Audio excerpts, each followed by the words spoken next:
Oh, hello, everyone. Sorry for the late start. There was a little technical difficulty. We were not streaming on YouTube, apparently, for a little bit, so I had to reset the settings, and we should be live. I see Derek Blanco 2253 with your comment. Thank you for joining us on YouTube. Sorry for the late start, everybody. Unfortunately, it's just me today. Again. Oh, how sad. You're going to have to make do with seconds, son. Michael's not free today. I'm not sure if Amrul is going to join us later, but, up until that point, we'll just have to see for ourselves. Anyway, how you doing, son dears? How you been? How was your week before? How was last weekend for you? Hopefully things have been good. Oh, my God. The power of alone. Yeah, alone once again. Once again. Not surprising, though. Everyone else has got commitments. I'm the only one that's sort of self-employed, unfortunately. They abandoned it. Yeah, exactly. They abandoned him. Sometimes I wonder why I even split the revenue. Jokes aside. Summer heat's a bitch. Is it summer over there right now? Where you're from? Doro-san, are you from the West? Are you or from Europe? 'Cause I'm not sure. Right, I live on the equator. My country's on the equator, so, every day's summer for us. We don't really get anything beyond warm showers. It's the middle of spring and it's cold again. Summer isn't either spring of all right now. It's certainly getting warmer recently within Southeast Asia. Ah, okay. So is that like a Southeast Asian joke? Summer heat. It's perpetually summer here in Southeast Asia. But, wherever you're from, Sanders, what season is it? Fall. Fall. That's interesting. Wouldn't it be summer for most of the world? Giorgino, you from Europe? Somewhere in the north? Is that where you're from? I'm not trying to dox you or anything. Just curious. Yeah. Recently in my country here in Singapore, it's always hot, but recently it's like rain and then immediately the sun. And sometimes it rains with the sun. Has anyone ever had that in your country where it rains with the sun out? I thought that was impossible. Up until recently, in the past couple of years, when it seems to be happening every other Tuesday. I'm in Mexico. Oh, right. Did you mention that before? That kind of sounds familiar. Yeah, it happens often here in Belgium. Ah, interesting. Okay, so it's not just us occasionally. Okay. Is that weird? Isn't that not supposed to happen? Like, if the sun is out, that means that the clouds are sparse, if not weak. So how the hell is it raining? Sun showers is what we call them. Interesting. You even got a name for it. Australia's kind of getting into winter. Oh, interesting. Oh, yeah, I do remember Amarul saying something like that. Yeah, like it's getting cold over there. Amarul's in New Zealand, so it's close enough, I guess. Cloud's too fat, probably. Yeah. Interesting. I've had torrential rain with full blinding bright sun. It was weird. It was like something you'd see in a Hollywood movie set. Made me think someone was playing a prank on me. Yeah. What was the conspiracy? That the government was controlling the weather or something. Pigeons control the weather or something like that. Okay. Big layer of rainy clouds moving around, not in front of the sun yet or anymore. Interesting. Always past tense. Thank you for joining us again. Long time no see, Rando. Your name sounds familiar. Like maybe towards the later years before we went on a break as the Salty Geese. But thank you for coming back. Thank you for joining us. Always past tense. It rings a bell. Welcome back. Thank you for joining us. Glad to have you back. Sorry if it was hard to find us again with the, what do you call it? The name change. Apparently some people, well, I wouldn't be surprised because all of a sudden you see, who's this, the censor bar at the bottom left-hand corner saying it's live. I don't remember signing up to them. Interesting. Mm-hmm. Anyone here who has been, I mean, the usual suspects are here, but, anyone else who's here who has been since the Salty Geese days? Or is everyone just lost except the remaining 5 of you who kept up to date with the updates? Shining Yen, Sushi Man, the Jags, Giorgino, Lau. I was a Salty Geese days. I see. So interesting. I remember once there was heavy rain. I crossed the street and suddenly no rain. That was weird. Yeah, you're probably at the edge of the rain cloud or something. Derek Blanco, lurker here. Well, glad to have you around, Derek. Thank you for joining us on YouTube, no less. Oh, yeah, speaking of which, if anyone's watching on Rumble, because apparently, right, we get some views on Rumble, though not much. It's like a handful at any one time. I think we got like 4 followers or something. If you're one of the people watching on Rumble, right, be it the lives, which but I don't think anyone's watching live on Rumble. But if you're one of the people who watches the VODs on Rumble, and you wonder why the Rumble, the quality of the VODs are so bad, we're not sure. But apparently, Rumble is the only streaming platform that's not able to, what's the word for it? Maintain proper quality. So the VODs are like laggy as shit, and then like the stream, only half the stream is saved. The other half is gone. For some reason, every time we end a stream, Rumble only saves like 50% of what we streamed. So if you're wondering why the quality of the streams are so bad on Rumble, it's just Rumble. Okay, we're not like that everywhere else. Speaking of which, we're on Kick, X, YouTube, and Twitch.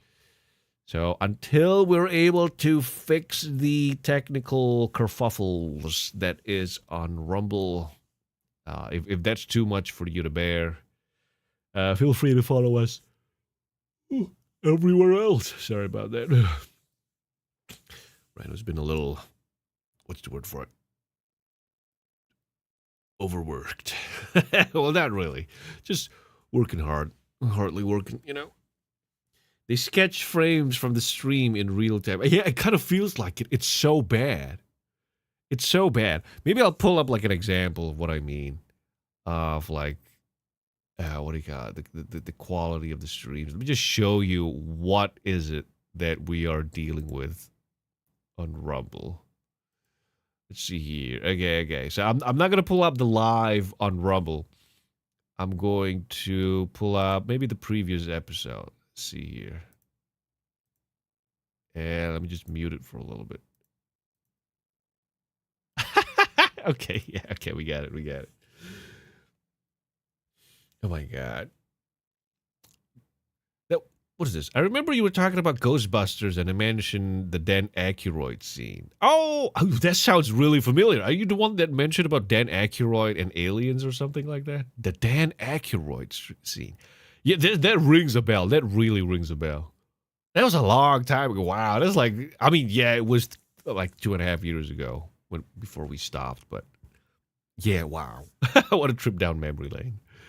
All right, here we go. Let's see. Let me just show you what's unfortunately saved on Rumble here. It's so bad quality. Okay. Yeah, let me just full screen this so you can see the whole thing. Okay, here we go. Okay, so this is on Rumble. This is the previous stream. Let me get rid of the two circles. Okay. All right, so this is the previous stream, right? So this is unedited footage. All right? Check this out. Look how laggy it is. Oh, Israel mentioned it. Look at how laggy it is.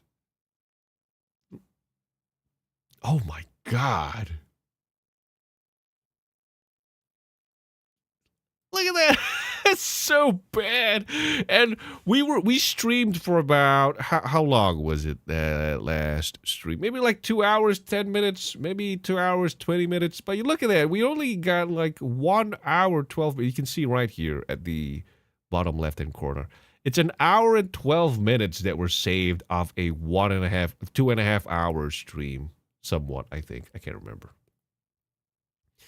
So that's what we're dealing with. Whenever we end the stream on Rumble. Ugh, so unfortunate.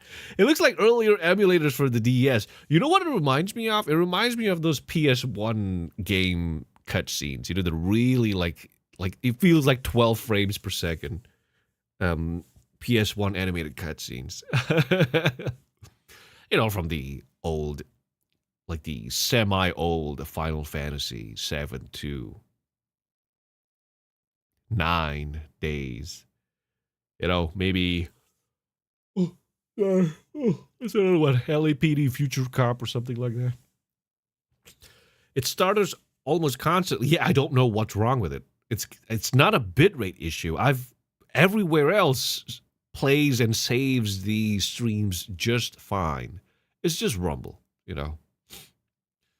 So unfortunate. Oh well. Well, we'll figure it out eventually. Time flies with one stream per week and missing a quarter of them. Okay. Yeah, okay, fair point. No, the ghost taking his pants off. That sounds so familiar. Could you remind me what the point was again? The ghost taking his pants off. Dan Aykroyd ghost taking his pants off. The Ghostbusters scene. Something like that. I'm not sure. Maybe if I look back through the archives, like the personal archives, we might find it. But yeah, it sounds familiar. Oh my God. All right, so for the Sunders you are here, if you're wondering what we're going to do today, well, first of all, we're just hanging out for a little bit, and then there is a topic that I want to cover today, something that I'm pretty sure you guys have heard of, a little something called mixtape. You guys heard of that one? Mm-hmm. You heard of that game? Ooh, mama, the industry shilling, nepotism, and fuckery goes deep. Ooh, and we're gonna cover that today. Oh, can't wait to share with you guys the things that I found. So good. Whether or not Admiral joins us later, it's fine. That's just a topic I want to cover today. Maybe next week when Michael joins us, we can talk about it more. The current focus of my loathing. Yes, I've heard of it. Uh-oh. Less water than Subnautica, too. God damn it. Oh, man. Yeah. All right. Yeah, I knew you guys would have heard of, what do you call it?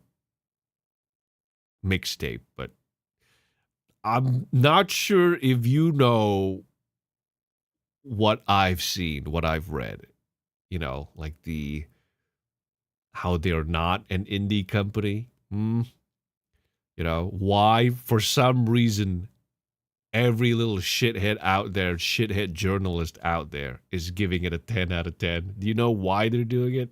You know, apart from the obvious answers, and they're all like, you know, woke shills and, you know, just fucking stains in the industry. But there's a deeper meaning into it. We're gonna go into it later. Let's just hang out first. We'll find out when you cover it. Yeah, it's gonna be interesting. It's gonna be interesting. It's gonna be so fun to talk about, just to point it all out. Oh my god. Yeah, what's with the Subnautica 2 thing, by the way? I only heard about the, what do you call it? The owner, was it the owner or the investor of the game, saying that the game has to launch in order for them to receive like their payouts or something. And it's something about like sabotage. Like he didn't want to pay them out, so he basically like fired everyone from the game development team in the hopes that it would shut down the game so that he wouldn't have to pay out his investments or something like that. I can't remember. And then the game launched today or something. Not too familiar with that story, but I have heard the little ringing in the bells, the little, what do you call it? But a little birdie told me. That's what I meant to say. You guys heard about that one? Subnautica 2? Oh my god. I can't let video games be video games. Fuck out of here. Have you guys seen the IGN gave it a shitty review compared to Mixtape, Too Much Water or something? They did the same thing for like Pokemon. Alpha Sapphire, Omega Ruby, Alpha Sapphire. Yeah, Alpha Sapphire. You go fuck off, IGN. Nobody takes them seriously. Every post that they make is just another it's just another ammunition for us to make fun of them with. It's so stupid. So stupid. Ugh. Why are they a thing? I know why. I know why they're a thing. The reason why like entities like IGN still exist is because they're being propped up. They're puppets. They're puppets. They're getting their funding from somewhere. Somewhere. They're not making money out of this shit. Right? Just letting you know. They are not making money out of this shit. Someone is paying them to stay alive. Right? Because the math does not add up. Nobody respects IGN. Nobody listens to IGN when it comes to deciding whether or not to buy video games. Everyone knows IGN's full of shit. Not just the company itself, but every journalist out there that posts anything. So how is it that an entity like IGN within the games industry that is completely irrelevant in the grand scheme of things, how is it that they're still alive? It's because they don't need to make the money. That's my observation. Because if they needed to make the money, they're not making money doing this. They're there to dilute reputable reviews. Yeah, exactly. That's part of the goal. But I feel like more so they're there as like a propaganda piece for like trying to create the modern audience. You know, the mythical modern audience. They are trying to survive for as long as possible, such that a generation of gamers remember nothing but IGN, or rather IGN is the baseline. Sorry, I need to head out. I'll be in the next one, Rando. Take your time, always past tense. No, don't worry about it. We can see you in the next episode, or if not, you know, we can always see you in another one. You can always catch the VODs. Thanks for just coming back and sharing your time with us. Short as was. We're glad to have you back. Hopefully you'll enjoy what this channel has become. Lord knows people have left. All right, take care. IGN also pays like 1 penny or half a penny per word for reviews. They don't really pay you anything anymore. Yeah, it's just shit. It's unsustainable. But how are they alive? It's because they're being paid for it. Oh, sorry. Here we go. Oh, yeah, the publisher that was helping them had a payout if they had a certain number of people getting the game. The publisher consults ChatGPT. Yeah. He consulted ChatGPT on how to, like, escape this deal that he got into with the game developers. The owner creator of the game sues the company after being fired. Long story short, owner creator has the game back in their hands and the publisher lost the lawsuit. Yep. Oh, man. What a fucking ride. It's so strange. You know? What was it? They gave... What was it? Crimson Desert, that's the name for it. They gave it like a 6 out of 10. And then they gave this shit mixtape a 10 out of 10. It's like, come on. At least try to hide your incompetence, man. Everyone can see what you're doing. No one's entertained. We're all just tired. We're sick of it. Were there a button that we could press that would kill you, IGN? We'd have pressed it last year. God damn it. God damn it.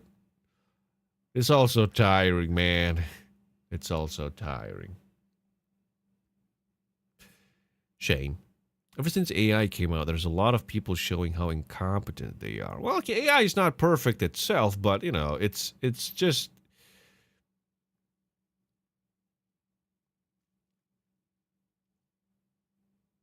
I feel like AI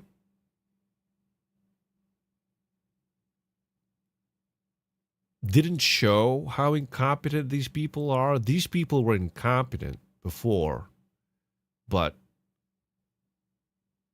they just never had the competition that was free. more so. You know, it's like they were being kept around from like nepotism, if not like, what do you call it? Group mob mentality. You know, we're all shit at this job, but if we stick together and we point fingers at the guy that can do his job, whenever he fails, he'll get fired and not us. You know, that's what I think. But is that what you meant? Is that what you meant, Arkas Harok? There's a lot of people showing how incompetent they are. Could you expand on that in case I misunderstood you? Anyway, there's something I wanted to share with you guys first. A little short post that I found. You guys remember the pirate? No. The, what do you call it? Stop Killing Games movement. Remember we went through that video, for those of you who were here. We went through a video covering the hearing, is it a hearing? Before the presentation before the EU, the European Union, by, what was his name again? The guy who started Stop Killing Games. I forgot what his name was. It escapes me in the moment. But basically, there's been progress in that movement. Let me just bring it up real quick. Stream. I think it's this one. Yeah, there we go. It's from Pirate Nation.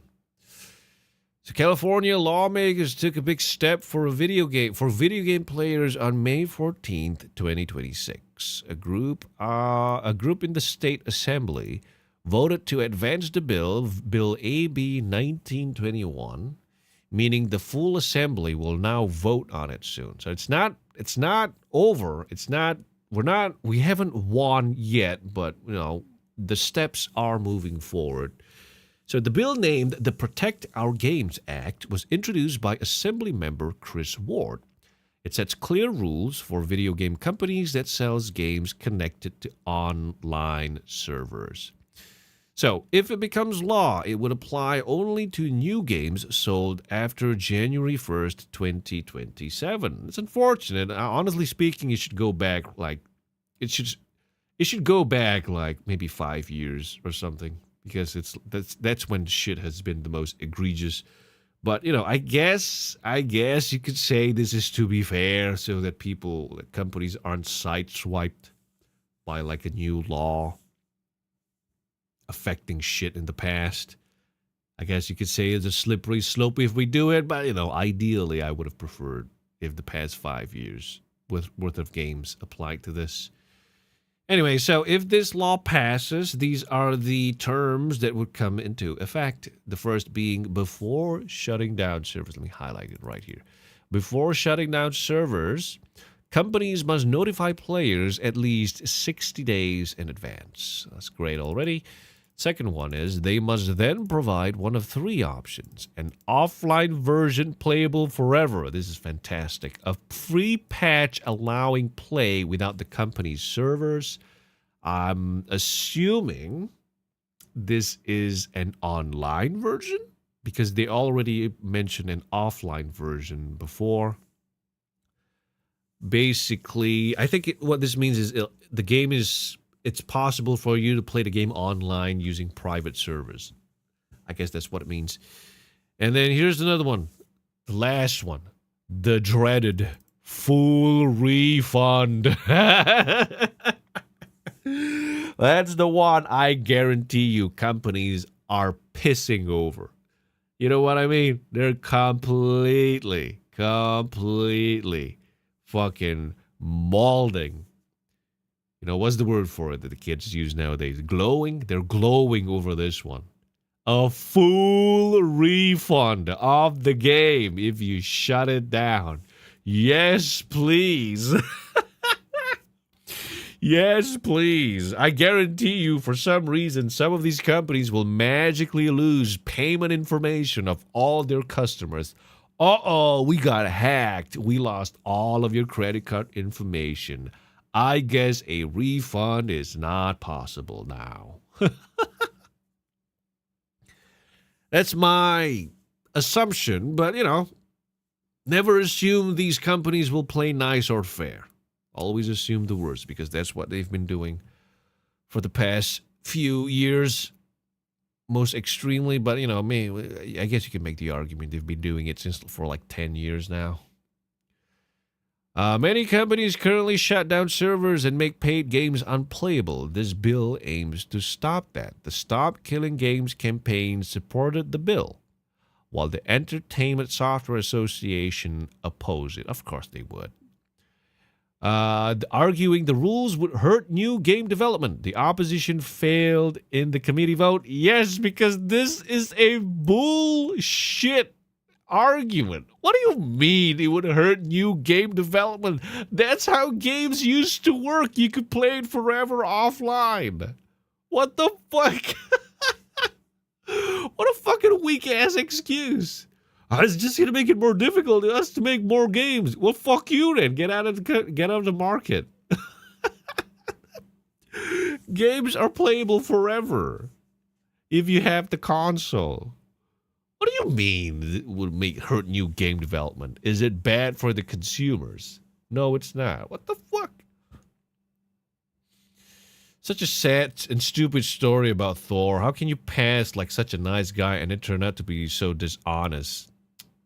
Well, I mean, he's a manipulator.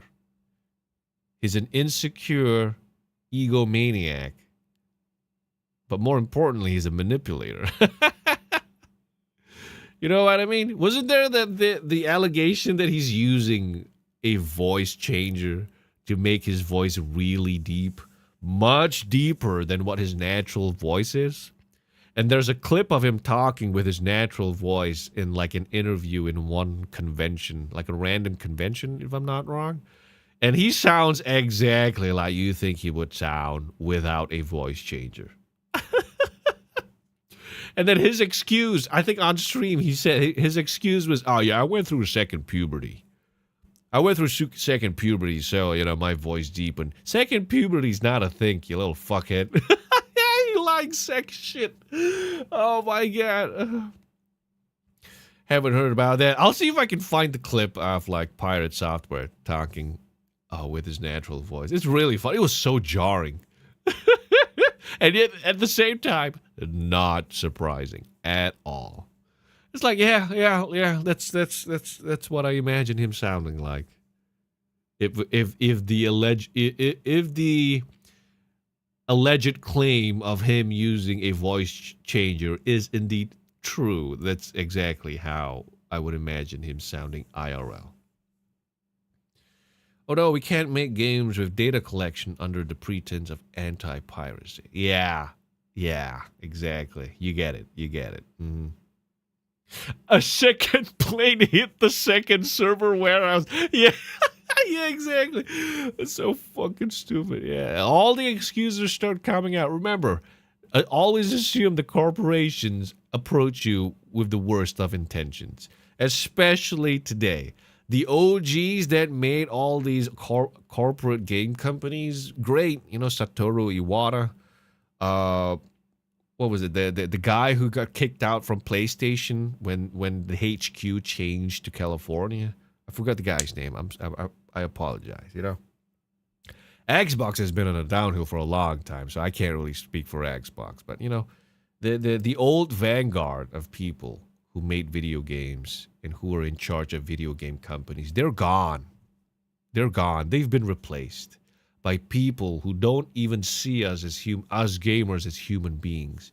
We are numbers on a spreadsheet to exploit, to squeeze every single dollar and cent that they can for as long as they're able to. And when everything crashes and burns and nothing's left in the games industry, they'll leave to the next thing.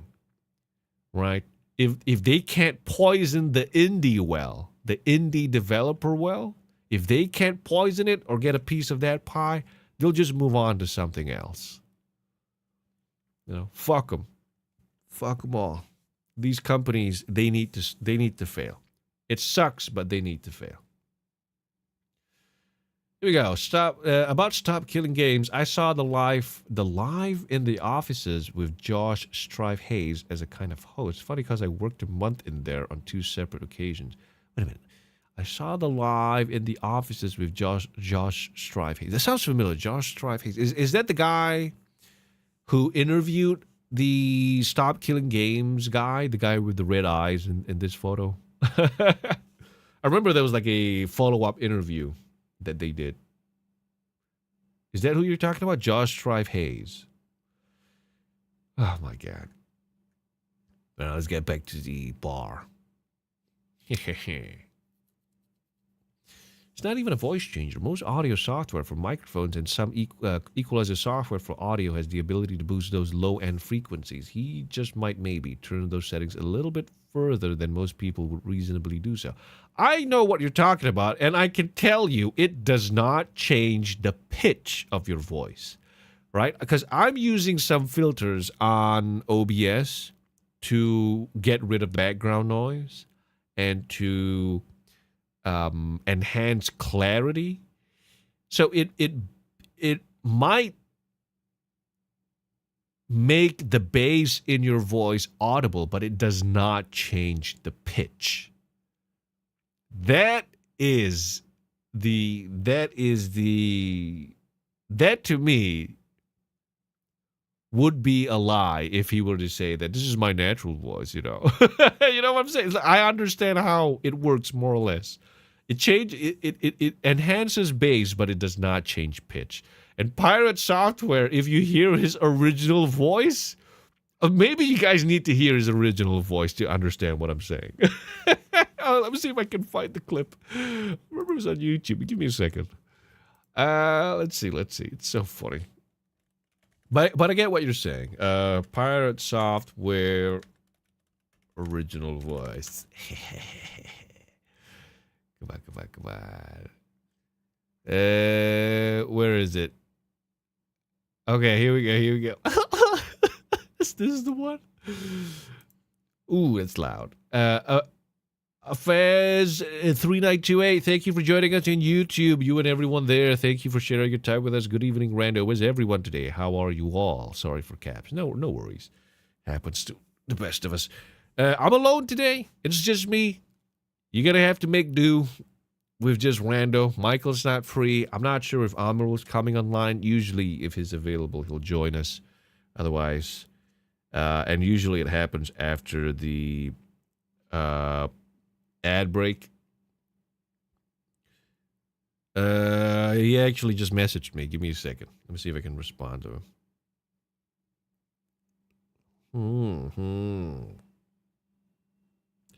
Why do I have so many emails? Oh, okay, I see.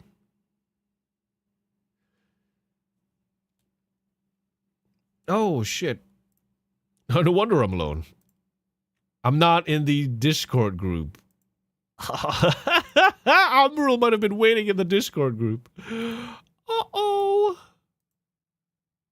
All right, I'm in the Discord group, so hopefully... he's not here, but, hopefully he joins us later. Okay, voice meter banana. I'm using voice meter banana. Yes, it has a pitch bender in it. Yeah, pitch bender. So it's not a voice changer per se, but very close to it. Yeah, okay, so maybe to clarify, he's not...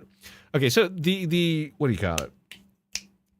The claim, or rather the claim, like to clarify what people are saying is not, it's that he has used audio software to alter his voice to sound completely different from his original voice.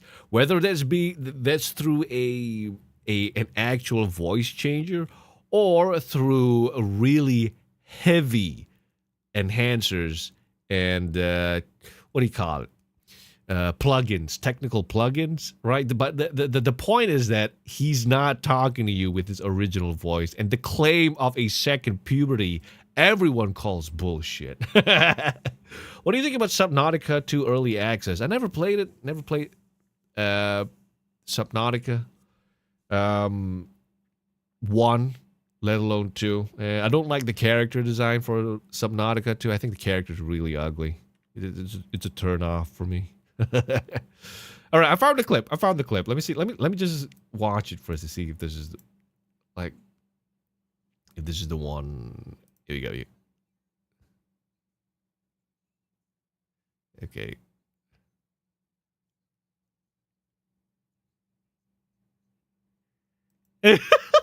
Okay. I got it. This is gonna be good. All right, let me just set it up for you. It's a second puberty if installing voice meter banana and adding plugins is considered that. Exactly. Everyone's calling bullshit. It's like, bro, fuck off. Let me see.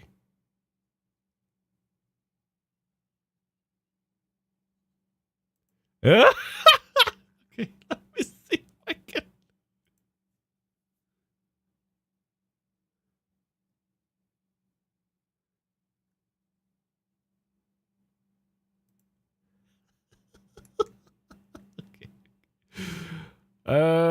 Where's one with his real voice?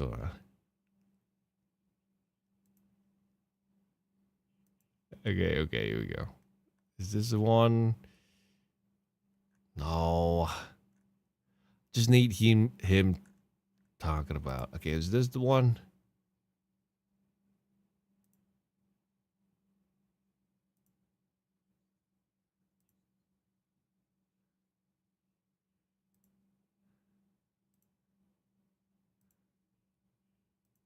No. There's so many clips of him, people talking about him, and he's being interrupted. It's so hard to listen. Let me see if this is the one. No. Oh my God, everybody wants a piece. I'm sorry, give me a second. I know I'm taking a little bit longer than I should be, but, Come on, just play a clip of him talking without any interruptions. Oh my God. At a convention, yeah, this is what I'm talking about. The random video at the convention. Take your time. I'm sorry. Bad host here. Give me a second. It's what you're gonna have to deal with. There's so many videos of him talking. I've watched like 5 videos, but all of them have people talking over him. I just want. Okay, so this is the best that I got. It's him talking to his dad. Here we go. Okay, all right, this is good enough. Okay. So let's start with this one. Okay, so Pirate Software, infamous second puberty man haver. Here we go. Let's see. Studio mode. What's today's topics? Oh, well, right now we're talking about how Pirate Software is full of shit when he says that he's not using a voice changer. In my opinion. Okay. Let me know if you guys can hear this. I'm going to play like a snippet. Let's go back a little bit. Birthday and you missed it. You didn't. Okay. Can you hear that? I think you should be able to hear it. Let me just increase the volume. Call me, neither do. Okay, can you hear that? Let me know if you can hear it. If there's audio, I'll keep playing the video. And then I'll let you guys decide. Audio's coming through. Okay, cool. Is that audio, dude? Okay, cool. Give me a second. All right, here we go. Just listen to his voice, okay? Or should we do it the other? Okay, do you want it? Okay. Let me think about it. Okay, I think it's better if we do this. Okay, so this is him 8 years ago at the convention. Okay, this is what he sounds like IRL. Guess where? With the games, of course. I'm here with Thor, founder of Pirate Software. How's your show been so far? It's actually been amazing. It's our first time out here at Denver Comic-Con, and there's so many people, and they love the games, so it's been awesome. So speaking of okay, so is that enough? Do you want me to let's play a little bit more, okay?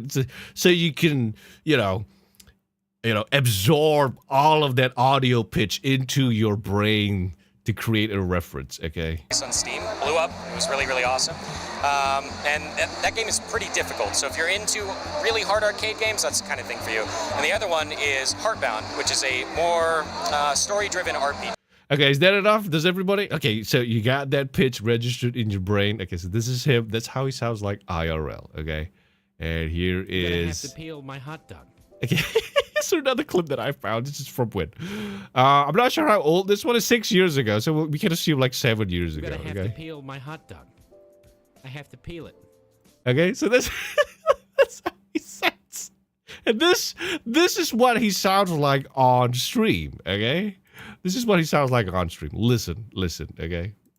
Ordered me for my birthday. That isn't true. I sent you a text. True. No, you did not. Bullshit. That was last year. Bullshit.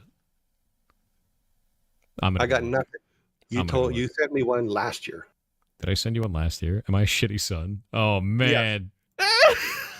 You're telling me that you had a second puberty from that pitch to this one? Get the fuck out of here, son.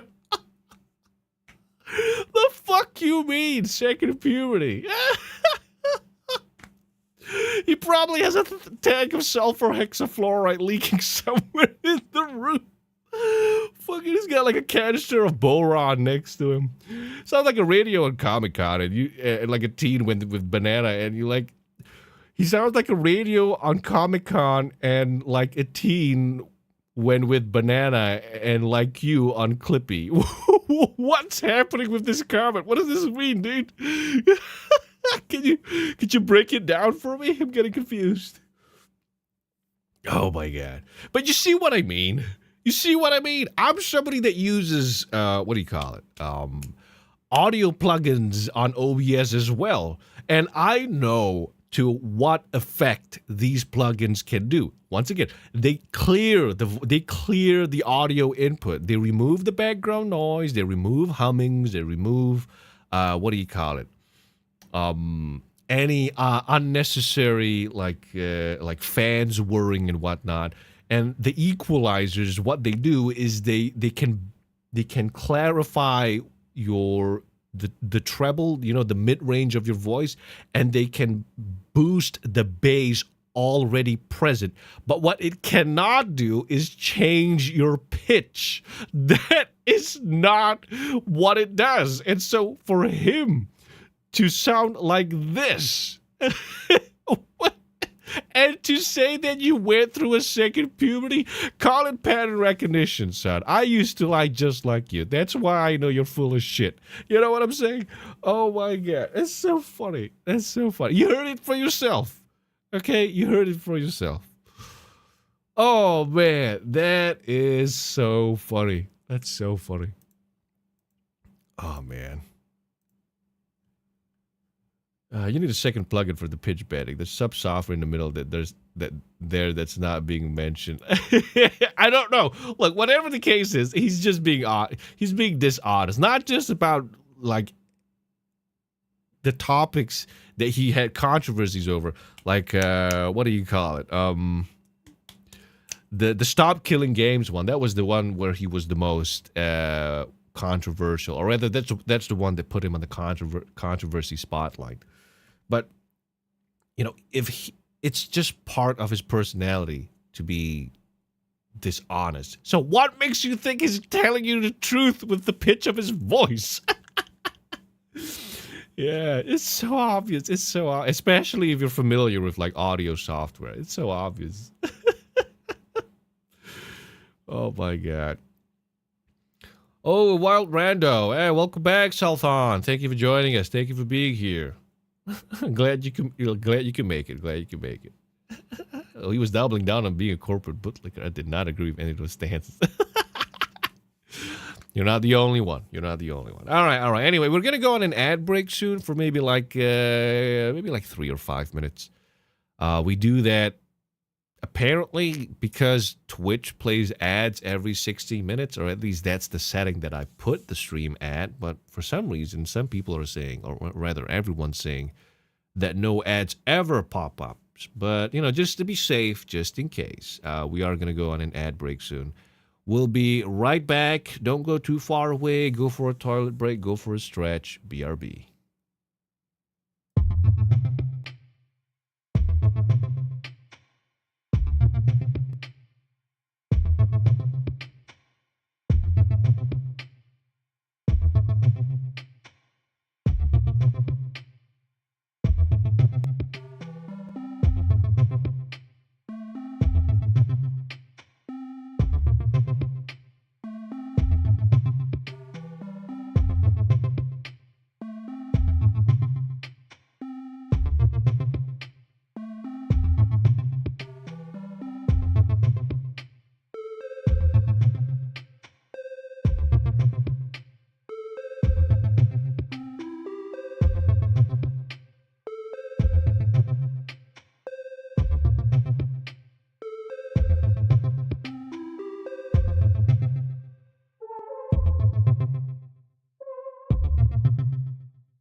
how was your toilet break? Oh, shit. Sorry, I forgot to turn on my audio filters. Welcome back. How was your toilet break, everybody? How you been? How you doing? Did you have a good stretch? Good piss? Tortolos, welcome back. Thank you for joining us midway. We're glad you could make it. Well, I say we, but it's just me right now. Amarul messaged me earlier, but I'm not sure whether he's going to join us after this. Give me a second. Yeah, he hasn't replied yet, so it's just going to be me. Probably for the next remainder of the stream. Hopefully he joins us halfway, but, no promises. Got some fresh air in the sun. Turns out it rains, as we were saying earlier. What a coincidence. What did I miss? Nah, nothing much. We're just calling Pirate Software out on his bullshit with his voice changer. With him claiming he doesn't use a voice changer, but, we know better. We're too smart for that, We got like a 19 IQ. God damn it. All right. Now, let's just give it like a minute more. Let's see if Amarul joins us. And if he does not, well, we could just move on with the topic I'd like to cover today. Once again, we're going to be talking about, what do you call it? Mixtape. Ooh, there's some spicy things I want to share with everybody. Ooh. All right.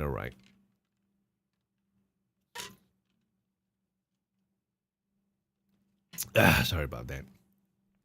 Ooh, but before the mixtape thing, should I wait for Amarul and Mike to be around? Because I feel like this one's a little bit important.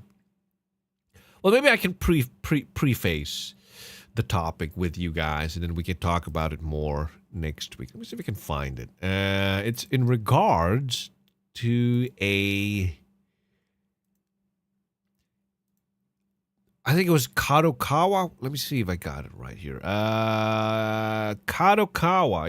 You guys familiar with Kadokawa?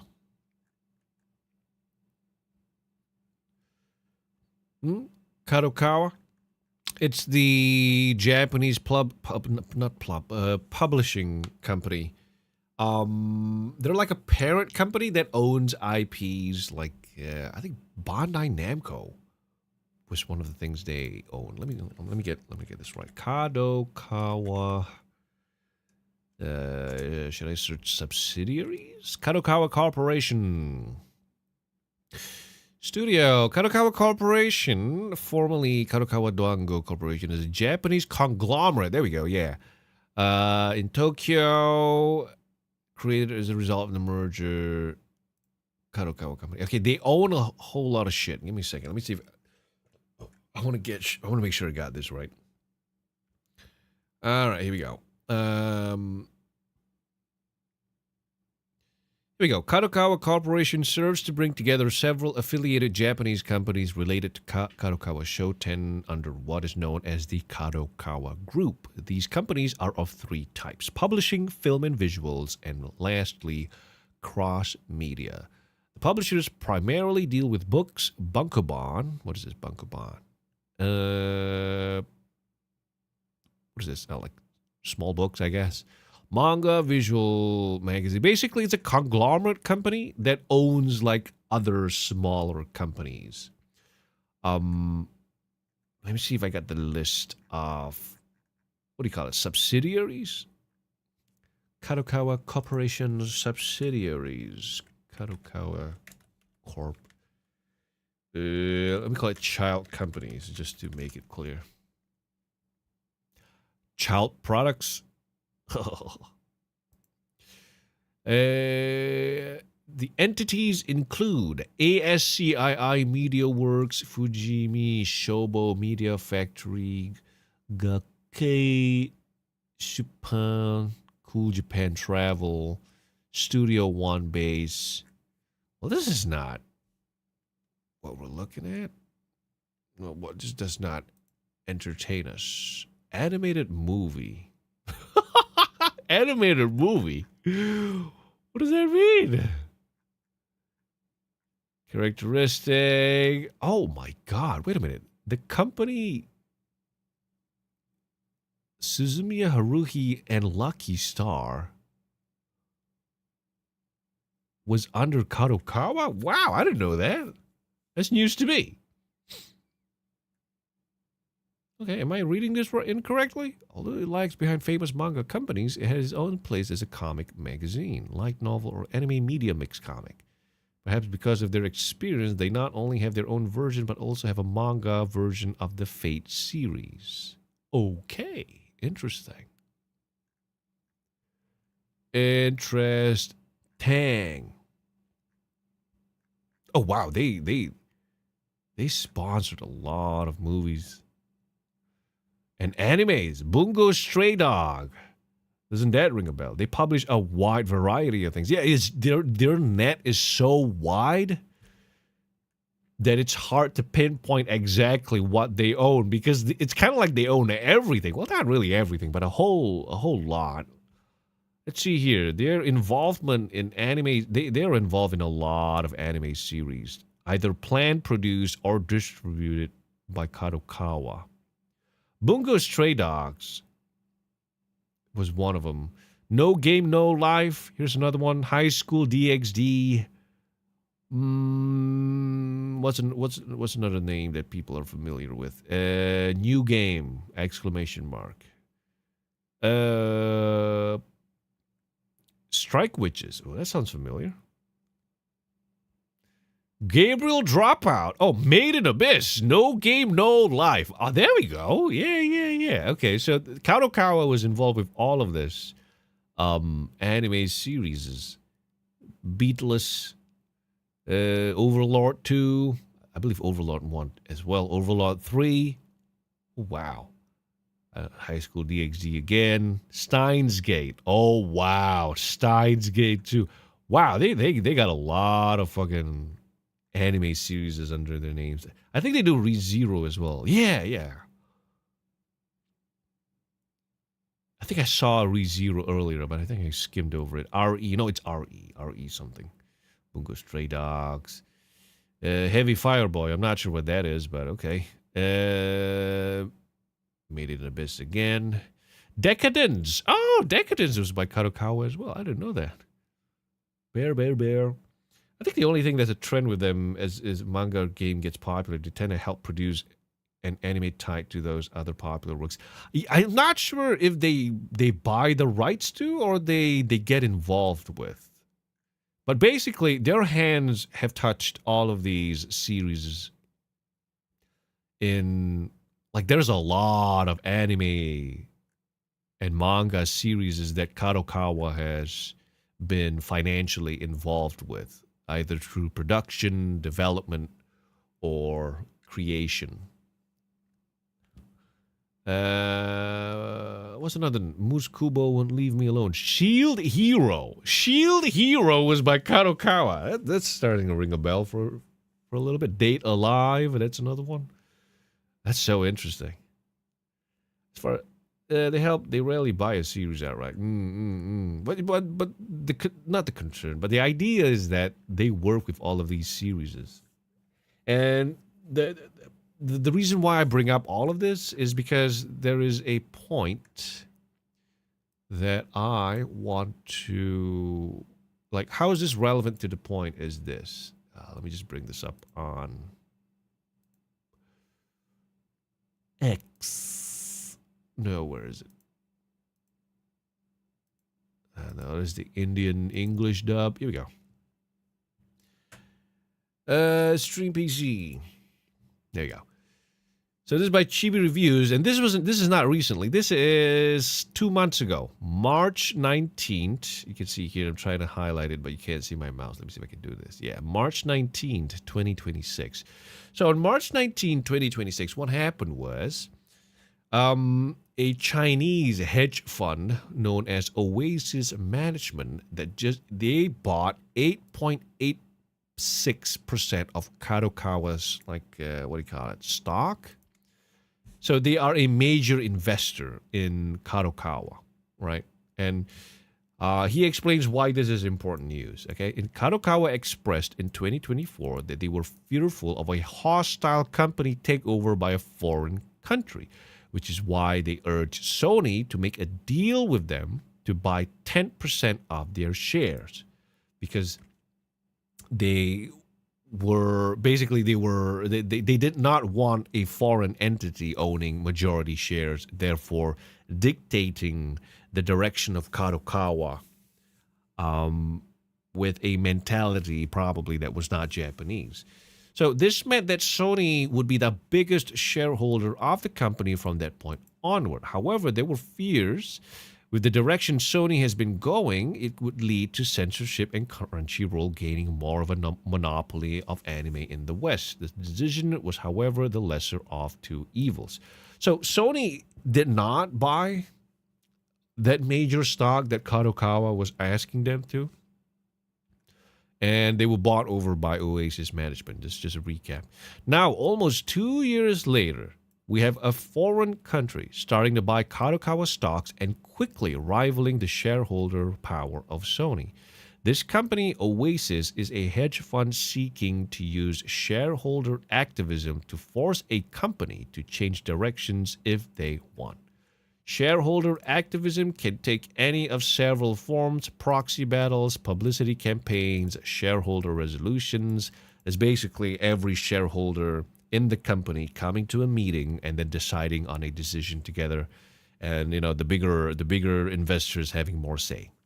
Litigation and negotiations with management that results in focusing on the investors. We all have seen what investors have done to the gaming industry over the last decade. I don't think I need to explain why this is a scary situation. Now we need to talk about the phase of Oasis and their connections with foreign countries, the very fear Kadokawa had. Seth Fisher has apparently served in the IDF, the Israel Defense Forces. It all goes back to Israel. Oh my God. The Jews are back. They're trying to get their hands in anime. Woo! He's a co-founder of the Aumann Fisher Center of Law, Economics, and Public Policy at the Hebrew University, opened in 2022. Oasis has privately and publicly engaged with hundreds of Japanese companies on how they can improve their operations and corporate governance, including successful campaigns in Fujitech, Panahome, Tokyo Dome, Nintendo, and more. On top of that, he's the vice chairman of the Ohel Leah Synagogue Management Committee in Hong Kong. So in conclusion, it's likely Kadokawa will start to replicate some of the signs that the gaming industry had over the last decade. However, we just have to wait and see if that happens. So once again, this is 2 months ago, right? This was 2 months ago when this company, led by this guy, Seth Fisher, right? Country, Hong Kong, current employer, Oasis Management, founder and CIO, okay? Or CEO, Chief Investment Officer, CIO, right? Foreign entity wanting to invest in a Japanese publishing, create production, and media conglomerate for what reasons? Could you explain? Suspicious reasons. In the hopes to probably push the industry in a direction that was not what Kadokawa wanted, which is why Kadokawa got scared. And so what's the follow-up to that story? Well, the follow-up is it this one? Here we go. Kadokawa's largest shareholder. This is yesterday, by the way. This is yesterday. Kadokawa's largest shareholder, activist hedge fund Oasis Management, we just covered this, is pushing to remove CEO Takeshi Natsuno from the company. Well. What have we here? My God. The firm accused Kadokawa of serious governance issues, criticizing its IP strategy, financial performance, handling of acquisitions, and losses tied to the 2024 cyber attack. I'm not surprised if the 2024 cyber attack was an inside job. You know what I'm saying? We could use it against him. Kadokawa board rejected the proposal, calling parts of the criticism false and backing Natsuno as indispensable to the company's future plans. So, like as Chibi Reviews was mentioning earlier, that's exactly what he talked about 2 months ago, by the way. Let me bring it up again. 2 months ago, here we go. Kadokawa expressed in 2024 they were fearful of a hostile company takeover by a foreign country. And they did just that, or at least they tried to. So this is by Automaton. Kadokawa opposes activist shareholder proposal to remove current president and CEO. Kadokawa's board of directors has opposed a proposal to replace its current CEO from a Hong Kong-based shareholder.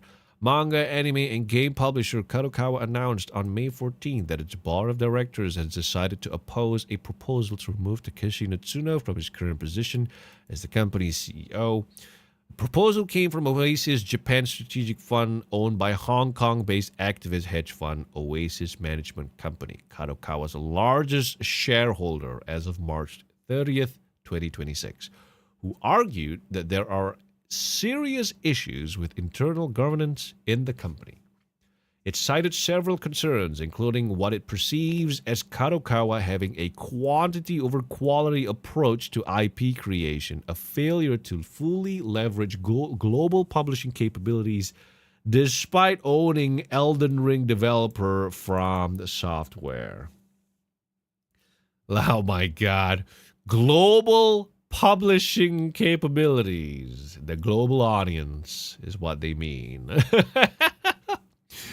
And a steep decline in earnings per share during Natsuno's appointment. The fund also raised concern about goodwill impairment at anime studio Doga Kobo, which Kadokawa acquired in July 2024, and losses suffered by the company following the 2024 cyber attack, amongst others.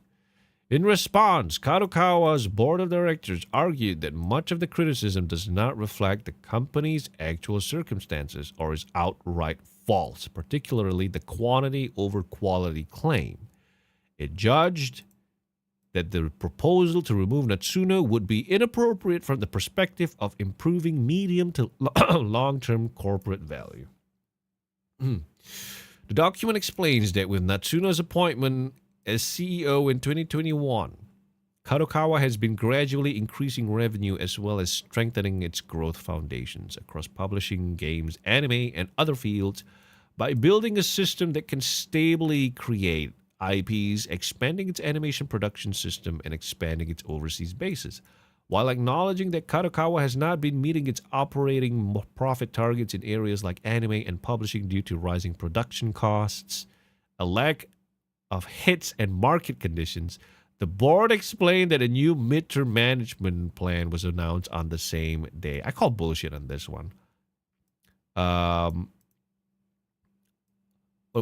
What did they say? The rising production costs and a lack of hits and market conditions. You treat your animators like shit, Japan. They need a life. Honestly. They need a life. Wasn't there that what do you call it? That didn't the anime industry in Japan make more money than it's ever made before? And yet, for some reason, animation studios are shutting down and animators are quitting the industry. Makes you kind of think. You know? Anyway, here we go. Since Kadokawa plans to conduct big restructuring of its plans and double down on Natsuno's global media mix. Oh, my God. Oh, media mix with technology. Okay. Business strategy. It considers his leadership indispensable going forward. So that's what's been happening, right? Like, that's scary, don't you think? Your company gets bought over by a major stakeholder your company's major stakeholder becomes a foreign entity and they try to kick you out. Sus. You know what I'm saying? And they went straight for the jugular too. They went for the CEO, son. Get him out and put this other person that I'm going to recommend. Ooh. You know what I'm saying? That's so sneaky. Sneaky little fuckers. Oh my God. So annoying. So annoying. There's the conspiracy that China funds DEI programs, like, what do you call it? ESG programs as well.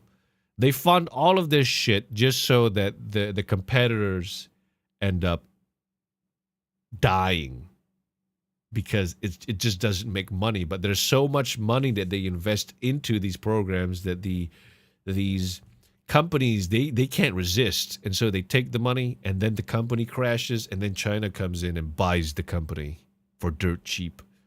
And, they basically own the competition. It's what happened with Ubisoft, apparently. There's no evidence for it. It's just a conspiracy, but I'm inclined to believe that it's completely possible, if not already done. Because that's what kind of happened with Ubisoft, and Highguard was supposed to be the next thing. Apparently. With Tencent was supposed to invest in Highguard, and then it flopped before it launched. Somebody fucked up the sequence of events, I think. And then Tencent was like, nah, no more money. Goodbye. And then they fired like 80% of their staff. It's so funny. The problem of having publicly traded companies in a global market. Yeah, it's unfortunate. You get pieces of shit like BlackRock coming in. What's the other one? Vanguard, Blackstone. All these little fuckheads just ruining shit. Seeing the potential for money where that should not be the goal. The games industry is about creativity, is about expression, is about fun. But they don't see it that way. They're willing to just dry this well up and then move on to the next, leaving everybody to die of thirst. I swear to God. So annoying. So annoying. So yeah, if you have a favorite anime show, if you have a favorite anime series, manga series, video game, studio, company, let alone the video game itself, this is the kind of shit that's happening behind the scenes, which is why everything's turning to like shit. My God. A lot of studios are being treated like burner accounts. They make people crunch to produce an anime and then fire the studio that did it. Yeah, I guess I can see that happening. Sure, yeah. But I think it's happening on like a scale, like a more refined scale. It's like the artists are not being paid much. They're being paid peanuts, and they're being made to work like dogs. And so they either quit, die, or shit. The quality of shit just gets worse and worse. I think was it Studio Madhouse was the one that was. I think it was Madhouse. I don't want to point fingers incorrectly here. That had the controversy of crunching their employees to an insane level. Like it was like considered like black company levels of like overwork. It's insane. It sounds great for media trade, but you also have conspiracy of destabilizing markets from hostile entities. Yep. It's a game that none of us are playing, but we're forced. It's a game that none of us have chosen to play, but we're playing it anyway because, we're the product. That's my suspicion. Yes. So annoying. Oh well. You got to keep your eyes open, Sunders. Your eyes open, your ears open. You got to watch out for these things. You got to follow the breadcrumbs. They hate it when you notice. So we got to keep looking. Otherwise, these things happen right under our noses. And the whole world turns to shit. They're trying to control the culture. That's what it seems to me. You control the culture, you control the future.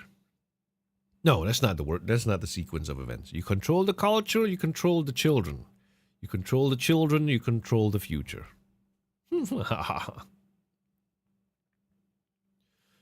Oh my God.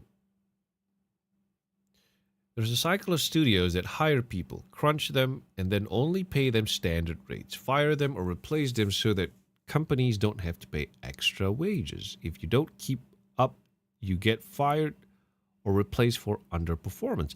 I think that's what happens in the video game industry as well. You know, it's like, you know, you always hear about how certain games are making like gangbusters in terms of revenue, like profits. And then for some reason, the company still fires like 20%, 15%, 10% of their staff. You know, and you wonder, like, but you made all that money. Why are you firing your staff for? It's to boost. We made $10 million, but we fired 90% of our employees, so now we make $11 million. So much more money. You know, invest in me again. My God. The bad part of Japanese companies is that they expect you to stay with them for at least around 3 years, and they get really pissed if you resign. I think I've read something like that about their culture, too. Japanese culture. Feel free to correct me if I'm wrong, but from what I understand is that it's in Japanese culture to not resign from your job, or at least it's looked down upon. And so out of peer pressure, people don't do it. Or at least people my age, like, you know, like millennials, Gen X's. For Gen Z and Gen Alpha, it's kind of different because they see the game and they don't want to play it. So they join a company, they see it's shit, they quit the next day. They don't follow the culture anymore because they don't see the point in following that particular part of the culture. But the idea is that you don't quit your job. You work in that one company till you die. Because the longer you are in that company, the more seniority you have as compared to the newcomers. And, you know, Japan's a culture about, what do you call it? Like, one of my criticisms about Japan is that they have a culture of seniority, which in consequence results in unearned respect, being expected by seniors. And by seniors is not just age, it could be your time spent at a company. You know, the senpai kohai thing, you know? Like, the bad part about it is that your senpai could be more, your senpai could be like a fucking bum. But you gotta respect him because he's your senpai. That shit don't fly where I'm from. And I'm pretty sure it doesn't fly for a lot of you guys too. If somebody's an asshole, you call him out for it, regardless of his age. If somebody's your senior and he does a shit job, like, you don't suck up to him unless you want to, but typically that's not what you do. You know, you don't let that guy sabotage your position or your work just because he's there a day earlier than you do. As long as he notices me. All right, Sultan, you gotta as long as he notices me. Yeah, you know what? Yeah, screw that. Yeah, as long as he notices you. It's all good. It's all good. Oh my God. The bad part of Japanese companies, I don't know, I read that one already. From what I've heard, Korean black companies are even worse than Japanese ones. Well, I'm not sure about Korean ones. I haven't really heard about them, but I'm not surprised if they are. All I'm saying is that from what I understand of Japanese work culture, they don't leave the job for that reason. One is the authority that you get from being a senior. Second is the peer pressure part of the culture. You know, it's like everybody's working, nobody's going home. So, you know, I'll probably just stay in the office until like 5 a.m. and then I'll come back in at 7 a.m. 2 hours later. You know, but the problem is everybody's staying at the office for no reason. Everybody's staying at the office because they see everybody else staying at the office. Right? And then there's the idea of like, from what I've heard, once again, correct me if I'm wrong, in Japan, if you resign from your job and you find a new job, you don't get to ask for higher pay. It's rare that you're able to get higher pay based on your job experience at another company. That's what I've heard. Like you start at a really lower price. And a lot of people just find that unsustainable. You know, and so they stick with the company. Because it's like, oh, if I leave, my pay's going to get cut by half or something. And then another one is that they don't take leaves. Because taking leaves is seen as like slacking at the job. Korean companies treat their C-suite like royals, from what I've read. That's interesting. There's also that thing where you can hire people to quit your job for you over there. Yeah. That's how bad it's gotten. That's how bad it's gotten. It's like, what do you call it? There's a literal side gig. Not side. That's not the right word for it. Like, helping other people quit their jobs is a job in Japan. Like, they had to invent that job because of how bad it is over there in Japan. That's so unfortunate. My God. But it's no wonder that all, like Japan has the highest suicide rate, right? Karoshi, death from overwork, right? It's because they're sacrificing so much for something that doesn't care about them. They give their lives to their job, hoping that the job would eventually return the favor, but it never does. And when they realize that, they're already 50, if not 60. And so they jump. That's not to talk about the younger ones who jump because of the abuse is so rampant. What was it? Sekuhara, pawahara, sexual harassment, power harassment. They can't take it anymore. And they're told that this is supposed to be your life from beginning to end after you finish high school or university or college or whatever. You know? It's no wonder Gen Z just says, no, fuck that. I'm not going to partake in that. What the fuck? I quit. You know, fuck this work culture bullshit. It's not working out for anybody, especially me. Yeah. Yep. I mean, that's just the reality of it in Japan, you know? Even when I was in Japan in 2023, my first time in Japan, when I was in Tokyo, right, I was on the train heading back to my hotel on a Saturday night, like maybe 10 p.m. or something. I was on the train heading towards what station was that? Was that Tokyo Station? I don't know, the really big one. Maybe Tokyo Station. But the problem was, when I was sitting on the train, I saw opposite me and throughout the cart, men and women in business suits falling asleep, either on each other or on the sides. And I went, it's a Saturday night at 10 fucking p.m. And you're falling asleep on the train in your business outfits from work. No wonder you jump. That's your life. That sucks. My God, you know, it's like, it's insane. I feel so bad for these people. You know? It's really unfortunate. It really is. It really is. But that's the reality of Japan's situation. What was it's gotten so bad. What was I think my Japanese language teacher told me the other day. The number of people who are above 80 years old now outnumber the people who are 25, I believe, or who are above 20, who are in their 20s. That's fucking scary, or something like that, something akin to that. But basically, there's so many old people that they now outnumber the young people, and the young people are being made to pay taxes in order to help pay for the needs of the elderly. That's a system that's going to kill the young people because there's so little of them. What the fuck? My God. If you know better, please feel free to correct me. But goddamn, if that's true, that's insane. It really is unfortunate. It's not too late, but, really is unfortunate.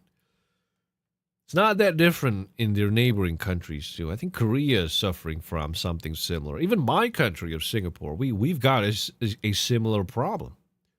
We got a fuck ton of old people and almost no new young people. A lot of people my age, if not younger, are not getting married. They're not having kids. And we're slowly becoming we are already an aging population, but we are heading towards a population collapse within the next 1 or 2 generations. You give it 20 years, a lot of old people are going to die, and all of a sudden, our native population is just going to, like a chunk of our native population is just going to disappear, because that's what happens in an aging population. The population does not gradually decrease. A huge chunk of old people just get into the grave, and all of a sudden, you're missing half the pie because it got too old. We're a couple of years behind Japan on that over here, but we are also running straight towards that. Yeah, exactly. It's a terrifying thing to see and know that your local population is on the verge of collapse to the point where there's no return. No, with a 3D girl, you moron. Oh, have sex. But you can't have sex and have children without the prerequisites in place.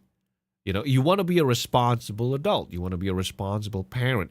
You got to have stability in income, in housing. You want at least these 2 things before you have kids. Or at least that's what most of us want. We want to be as responsible as possible before we find a partner, let alone have children. And so what happened is a lot of us hesitate until we can reach that point where we can afford things. But the problem is nobody can afford things. So if you have sex, well, you and your kid are now going to grow up on times that are tougher than they should be. No stability, just children. No stability, just children. My God. Oh my God. Rip the guy who married a hologram and her firmware got outdated. Holy shit. Is that what happened? Are you talking about the Hatsune Miku guy? Is that the guy? I hope not. This is so unfortunate. This is so sad. This is really unfortunate. God damn it. You gotta tell me, is that the Hatsune Miku guy?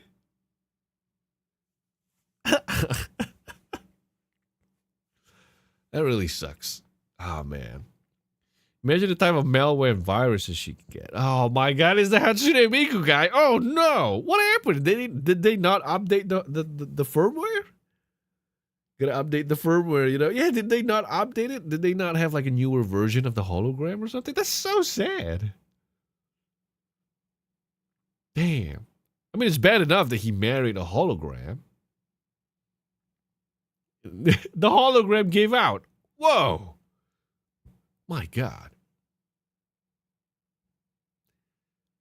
The Tesla Optimus model robots can't come any sooner, just saying. That would mark the beginning of the end of human civilization. Oh my God. The moment robots can have sex, the men are not going to pick anything else. The moment the robot can just shut up and listen to a woman, the women are not going to go for real men. We're all fucked at that point. Because why go for the real thing when the fake is the better ideal? Oh man. Oh my God, the company stopped supporting the software? That's so sad. That's so unfortunate. Oh shit, Boxwell, thank you so much for the tier 1 gift sub. Thank you so much. The silicone robot singularity point. Yeah, holy shit. You know what I'm saying? My God.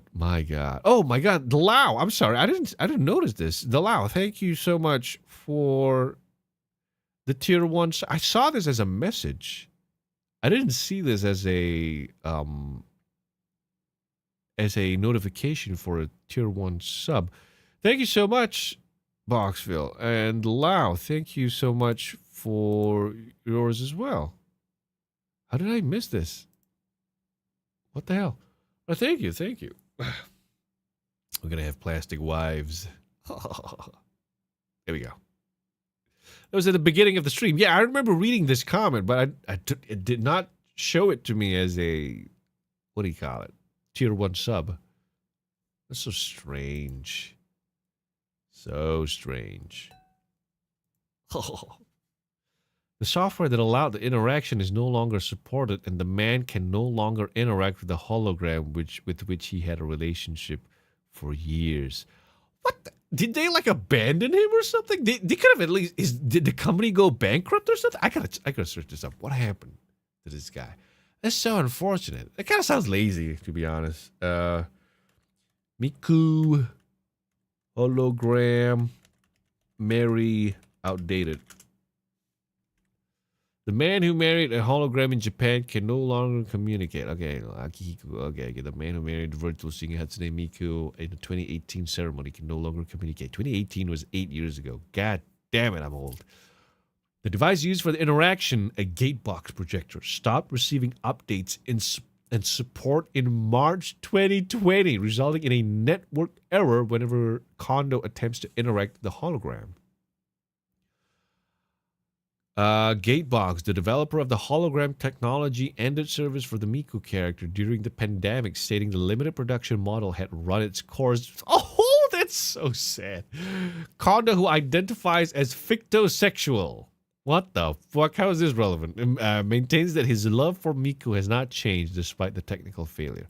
He currently keeps a life-sized Miku doll in his home to cope with the loss of digital interaction. Oh no. The marriage is not legally recognized. Is it not legally recognized? Wasn't it like a whole ceremony and like paperwork or something? And Kondo has expressed hope that society will eventually accept relationships between humans and fictional characters. I mean, that's not good for society, so probably not. If everybody did that, if it was socially acceptable for you to marry your favorite fictional character, the human population will fucking die out, son. Is his dog a USB? Probably. God damn it. That is so sad. God damn it. Oh, man. That's unfortunate. That's really unfortunate. He needs help, son, honestly. Wow. That's some sad news. But, hopefully he learns to, find his real life Miku. Not waifu, but wife. Anyway. Should I save the mixtape story for when Michael and Avril are on next week? Should I save it?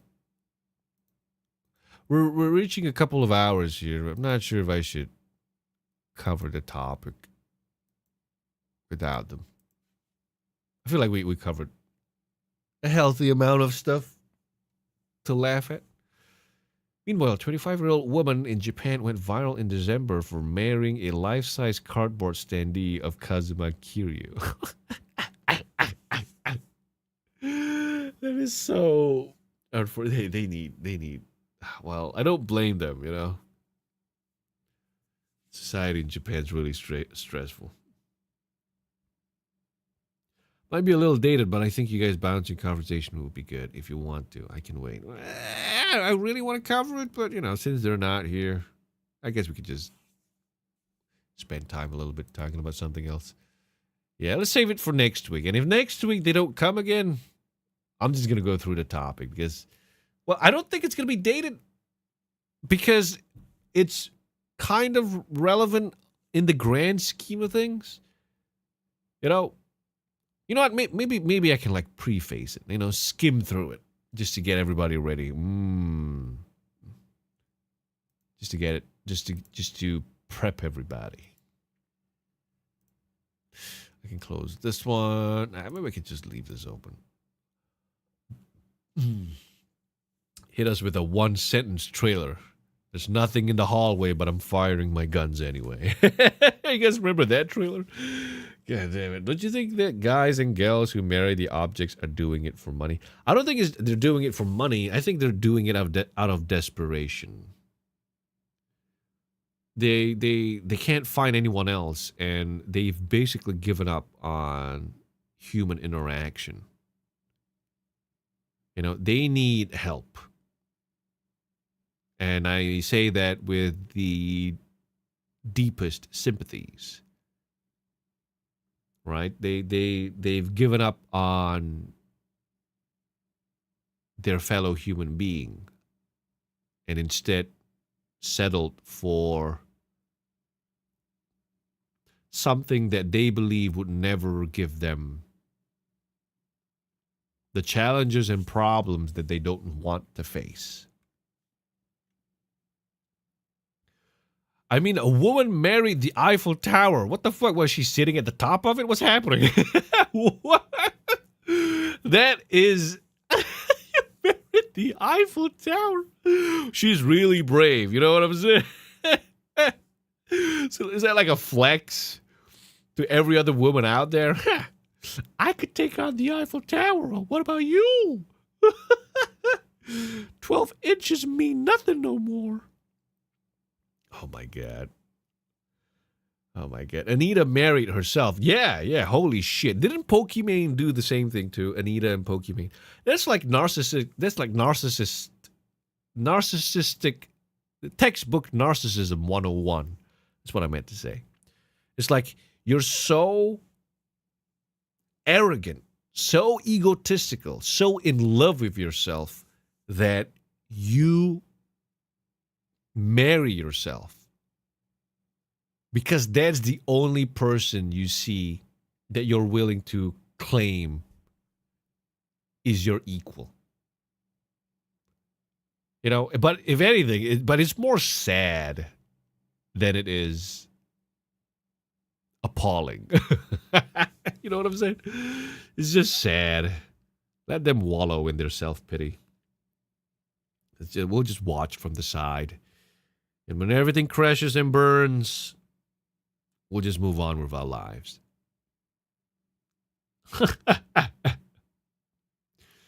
My God. How could you marry a hologram and not have her saved on some private server in your home or something? That's what I'm saying. You know what I'm saying? It kind of feels like lazy. It's like, did he not have a copy of the software? Could he not talk to the, what was it, the company, the Gatebox or something? Like, could I like buy a offline version of the hologram software so that I can interact with Hatsune Miku-san? Should you shut down, go bankrupt, or discontinue the product? So it just doesn't add up for me. It just kind of feels like maybe the company did not want to have to do anything with this guy. That's unfortunate. Oh my God. Somehow this has turned into me looking at jobs in Singapore. Yeah. The funny thing about it is you might just get it. You might just get it. Because God knows our locals aren't getting hired. I swear to God. So unfortunate. Well, I wanted to bring something up, but I forgot. Let me see if I can find it. No, we already talked about the Just Kidding games.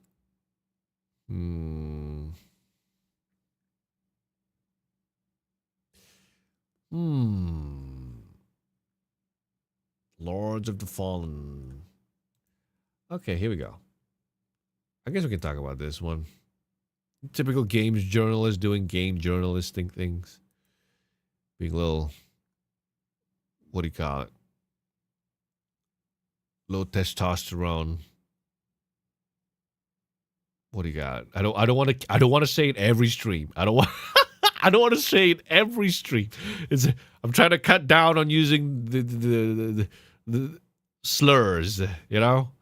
I'm not trying to censor myself. I'm just not trying to like say it every stream. I feel like I'm losing control of myself when I do that. You know? Anyway, so Liam Croft, the deputy editor at Push Square being a publishing and new games journalism site, amongst other things, expresses clear frustration with the female armor design shown for Lords of the Fallen 2. This is by Kabrutas, by the way. He sees them as embarrassingly out of touch, arguing that they lean heavily into sexualization instead of offering anything believable or grounded within the game's dark fantasy setting. This is what a lack of testosterone does to a man. Look at this fucking pathetic, sad excuse of a male human being. Yeah, fucking soy boy. My God. Anyway, this is an article on the left here. By Liam Croft, CI Games has revealed a selection of female armor designs for the upcoming Lords of the Fallen 2, and what it has to offer looks like it's stuck 100 years in the past. Oh my God, it's the typical talking points. Oh my God, have a thought of your own. You fucking try hard. Oh my God. The British cigarette. I have never heard of that. Is that another way of saying the word faggot? Is that what they call it? A British cigarette. What's with the GIF in the comments? Oh, this is like a car wash. Feminists at car wash. God damn it. I got a photo of this GIF over here that says, what was the caption? What was it? Me whenever ads pop up on pirate sites or something like that. My God. Anyway, let's continue reading the article a little bit.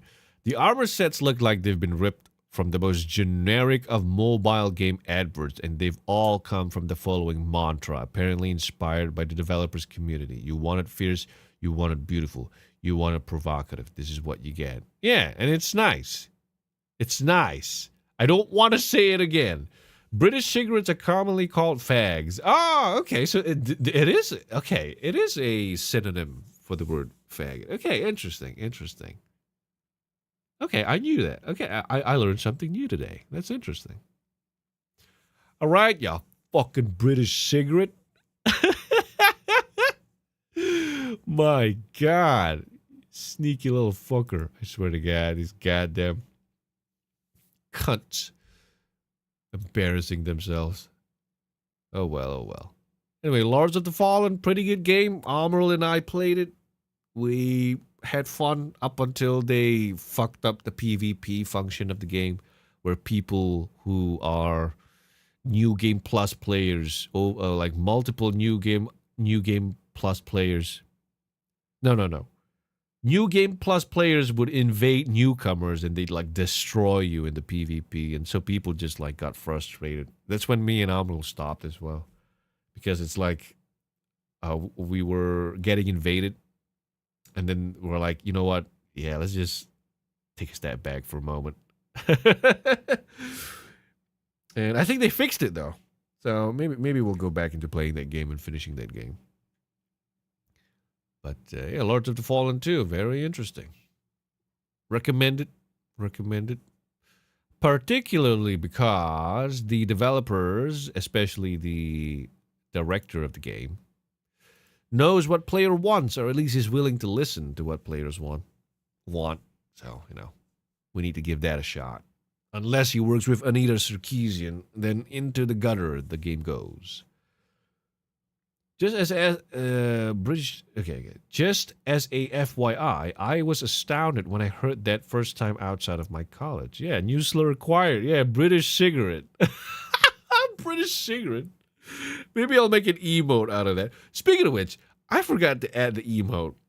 The tits and ass emote and call it like something trans or something just to test the system to see if it works. I should do that soon. My God. Is she still around? Yeah, she was involved in Slay the Spire too. You weren't around in the previous podcast episode, right, Sultan. Yeah, Anita Sarkeesian is apparently involved as a consultant on Slay the Spire too, and people were fucking flabbergasted. The fuck is this bitch still alive in the games industry? We thought she died, figuratively. You know, we thought she was out of the game, and things were recovering. No, it turns out that certain companies, in this case, Devolver Digital, is working with Anita Sarkeesian in secret, hoping to get away with it. Unfortunately, they got caught. And Slay the Spire had 50,000 negative reviews. Oh my God. I found this really apt description of Sarkeesian really funny. She's a competent liberal leftist, but lousy at presenting herself as a gamer. Yeah, that's the problem. She's an activist. People don't like her because she's an activist in the video game. The video games industry does not have any place for activism. We've seen what it does. Characters become ugly pieces of shit. Writing goes out the window. Everything becomes gay, color, and anything that used to be the norm, particularly a straight white character, is made the villain, is just shit overall. You know, somehow Anita Sarkeesian returned. Yeah. You know, games stop being made for being fun. They stop being made for being interesting, for telling compelling stories. Everything became a self-insert. And when we rejected those self-inserts, we're called bigots, we're called homophobes, transphobes, Nazis, all the different names, all the different ad hominem attacks. But they never said that we were wrong. I'm a writer. Storytelling is my forte. Seeing the massive drop in quality of writing and stories hurts me right in the soul. Hey, you know, just like how stocks and shares right now, the writing industry, low. So put your product out there. People will come and buy. You know, there's a whole lot of demand, not a lot of supply. The Fable Controversy is a good show of that too. The uglified main character, or even Horizon's mocap as well. Actress was beautiful, character was made ugly. Oh, there's so many examples of it, son. So many examples. What was it? Mary Jane from Spider-Man 2, particularly Spider-Man 2. And then you got the Jean Grey leaks from the Wolverine game. And then, like you said, Horizon Zero Dawn, Aloy. You got that Ghost of Tsushima game. What was it? The lesbian Tsushima game. You got the lesbian night game, Ex Voto 1348. What's another one? Dragon Age Veilguard. God damn it, Dragon Age Veilguard. Fuck. And then you got that. What was that game that just released and then it flopped? The Horizon Hunter Gathering or something. You got that fat. That what do you call it? I'm sorry, a body positive Reddit character with a peg leg for some fucking reason. In a world where you got walking mechanical marvels that are dinosaurs, where equipment is made with technology equivalent of those what do you call it? Walking machines that are dinosaurs. You put a fucking stick on your missing leg. It makes no fucking sense. It's like that. It's like that guy that was on a wheelchair in World of Warcraft. You know, when you guys told me about it, I'm like, what? There's a guy on a wheelchair in World of Warcraft where there's literal healing magic. Magic that brings you back from the dead. But no, wooden wheelchair for me. What the fuck? Oh my God. Veilguard hurt me so much because I've been a fan of the Dragon Age game from the first game. I played, what was it? Was it 2? What was the one where your sister got kidnapped in the beginning of the game or something like that? Forgot that one, but I played that one. It's so strange. It's so strange. Nier? Games like Nier,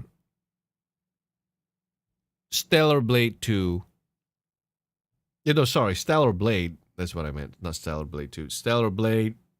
All these games featuring sexy female characters were. What's the word for it? Criticized and looked down upon because it did not fit the norm. They hated games like this. They all hated on Bayonetta until everyone said, shut the fuck up, we like Bayonetta. And then they tried to claim her for themselves, saying that Bayonetta was a queer icon. And then it turned out that Bayonetta was straight at the end of the third game and even had a daughter as like that, what do you call it? That picture that they had. And they all lost their fucking minds, son. Are you fucking kidding me? And then now they're saying that Stellar Blade, no, not now, but previously they were saying that Stellar Blade was a fucking tragedy in the games industry, how it was catering to the wrong side of history, how we chuds do not deserve to have a character like Eve from Stellar Blade, only then to be told to shut the fuck up, we like the game, and the game sold millions, and I bet your fucking ass. You give it a year. You give it a year. In fact, you give it 6 months. They're going to pretend that they never said those things. In fact, they're going to pretend like Eve was the second coming of Christ. How she was perfect as a character in her design and how she was needed in the industry. Go fuck yourself. I swear to God. We'll never forget and never let them forget. My God. What's a better way to say it? Never forget. Always remember and never let them forget. Yeah, that's a better way to say it. Let me repeat. Greek god has a skin pigment disease and another sits in a wheelchair. They did that to God of War Ragnarok 2. Angrboda. Angrboda was for some reason a black girl.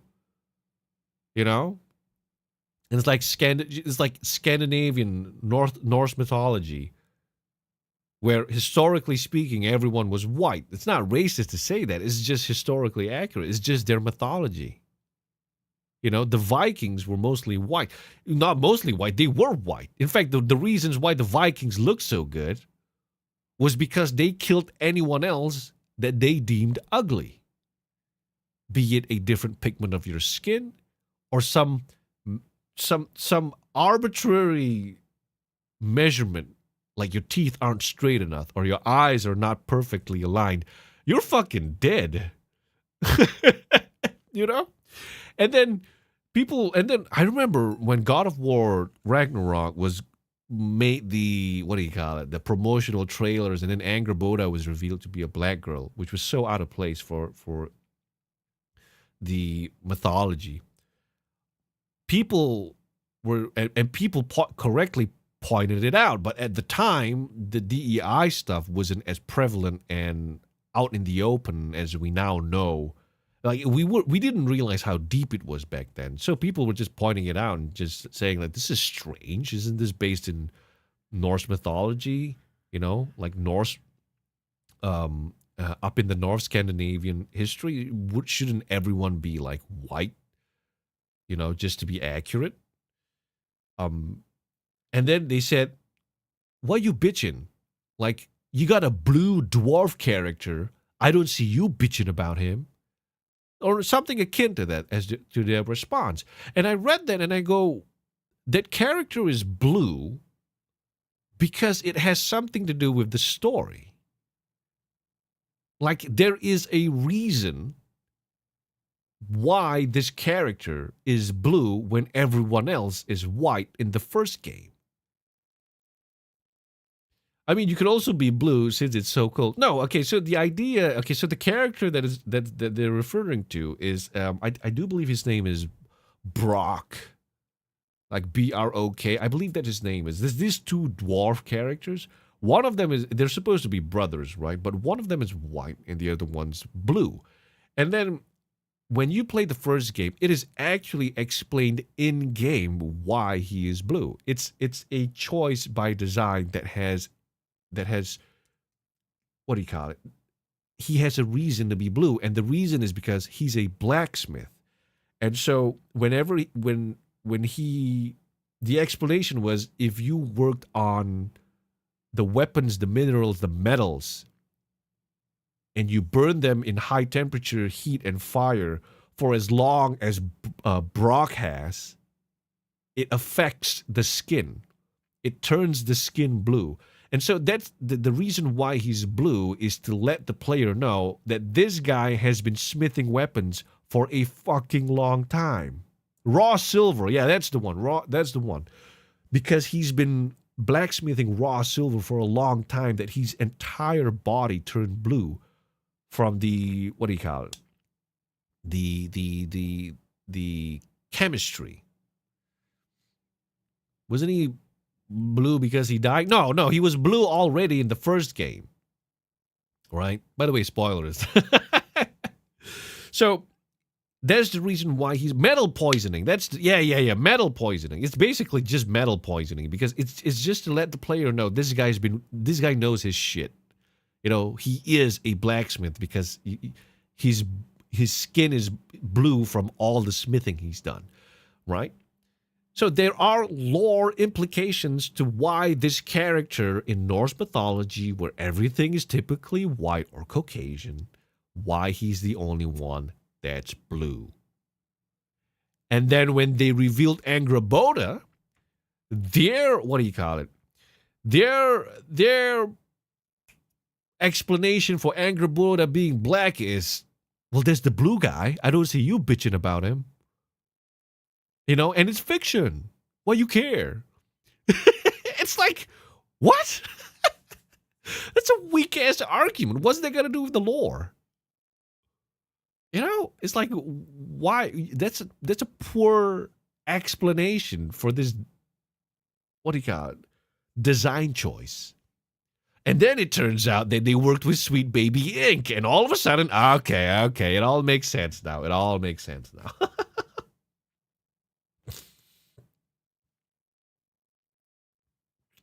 But it also says that the silver thing was the lie they told in-game. Ooh, that's interesting.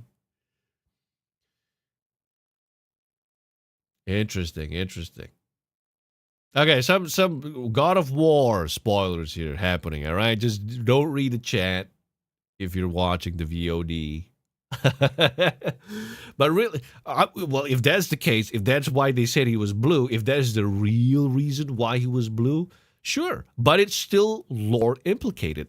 Him looking a certain way has ties to the lore, right?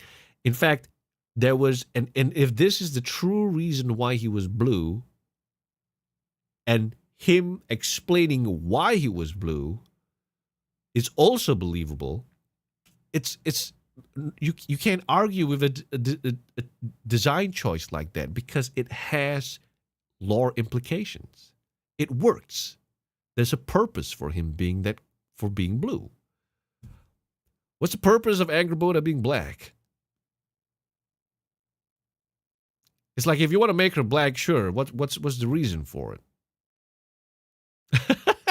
You know what I'm saying? And it's like, oh, it's fictional. You don't. Okay, it's fiction. You know, quit bitching about it. It's just fiction. Okay, then make a Martin Luther King movie and star a white guy. It's Martin Luther King.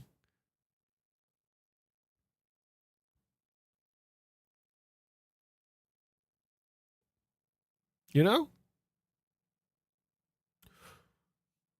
You know, make a when what's his name? When Usain Bolt finally passes on, and people are making a movie about how he became the #1 sprinter in the world, star a white guy. Or better yet, star an Asian guy. Usain Bolt, played by Jackie Chan or something. You know, you know what I'm saying? Then don't bitch about it. You know. I swear to God. I'm just saying, man. It's just you can clearly see the cover up, the pattern recognition. It kicks in, and they call us stupid or bigoted or whatever for noticing. So racist for noticing. We're not racist. We're not against having black characters in the game. But if there's no reason for a character to be black other than DEI, get that shit out of here. We don't want that. Usain Bolt. Is that how you pronounce his name? Usain Bolt? Usain Bolto. Usain, right? Is Usain Bolt, not Usain Bolt, right? But that's the point. That's my point. That's just my point.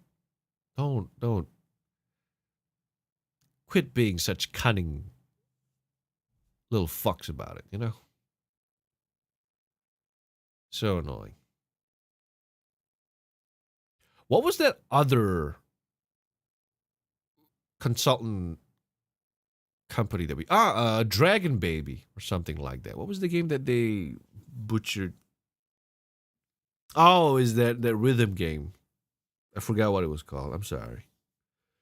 But yeah, took a little while, but now that the rock's been flipped and we see the little bugs creeping and crawling right underneath our noses, destroying video games.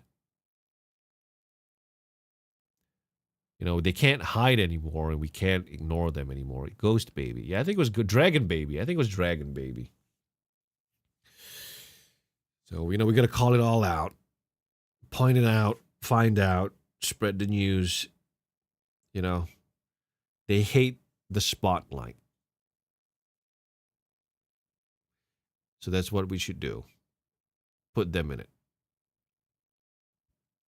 All the consulting groups have some obsession with babies. Oh, we talked about it in the previous episode, maybe like a couple of episodes ago. We talked about how like the obsession with babies is probably like a groomer thing. It's probably like a fetish thing. Which then again ties back to the mixtape story. Oh, we went on a tangent. And I forgot to quickly gloss over the mixtape story. Well, I guess we'll just save it for next week then. It's like what do you call it? Yeah, we'll just cover it next week. But basically, the idea, the assumption of their obsession with the word baby in their names, like Babies, Dragon Baby, Ghost Baby, Sweet Baby Inc. We assume that it's like a groomer thing.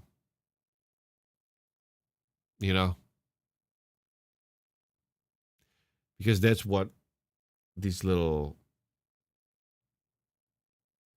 hypocrites tend to reveal about themselves when it comes to their ideology. I mean, the whole purpose is to create, what do you call it? The modern audience.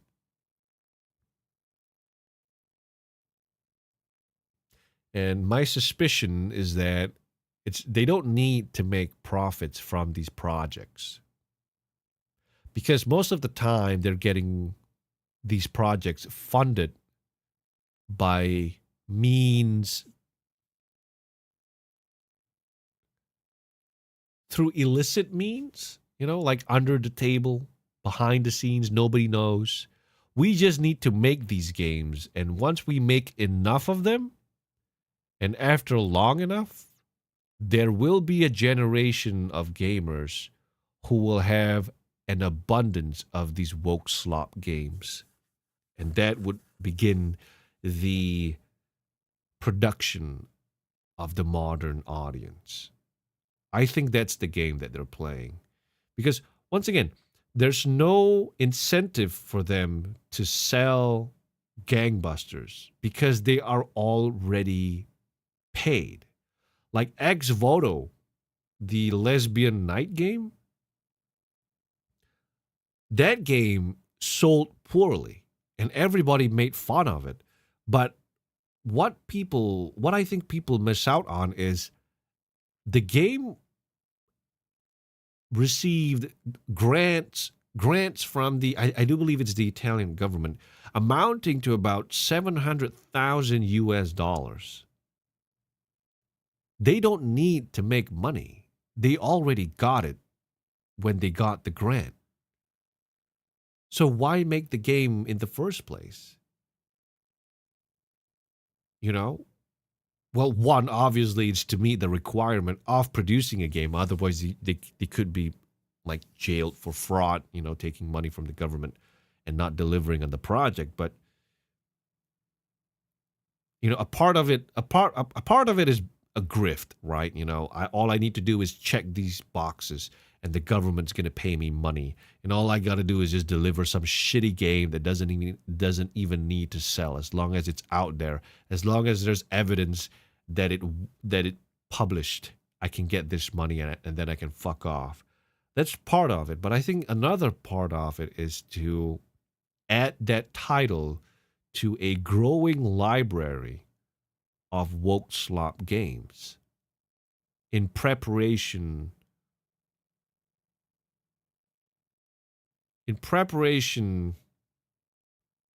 to create the modern audience. And so, how do we actually stop this from happening?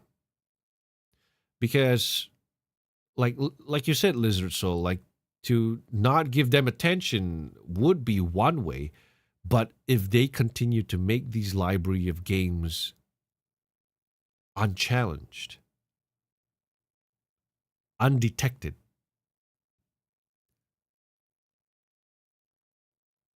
the library still grows, and eventually, there would be an arsenal of these games to then start grooming gamers to become the modern audience. I think that's the game. Because it doesn't, I use this phrase a lot, but the math doesn't add up as to why they continue to publish these games despite not needing to make profit from them. It's just my theory. And so if that is true, if the end goal is to eventually create the modern audience, to create such an arsenal of games that's enough to create its own category, whatever they want to call it, what, queer games or like LGBTQ plus games or whatever,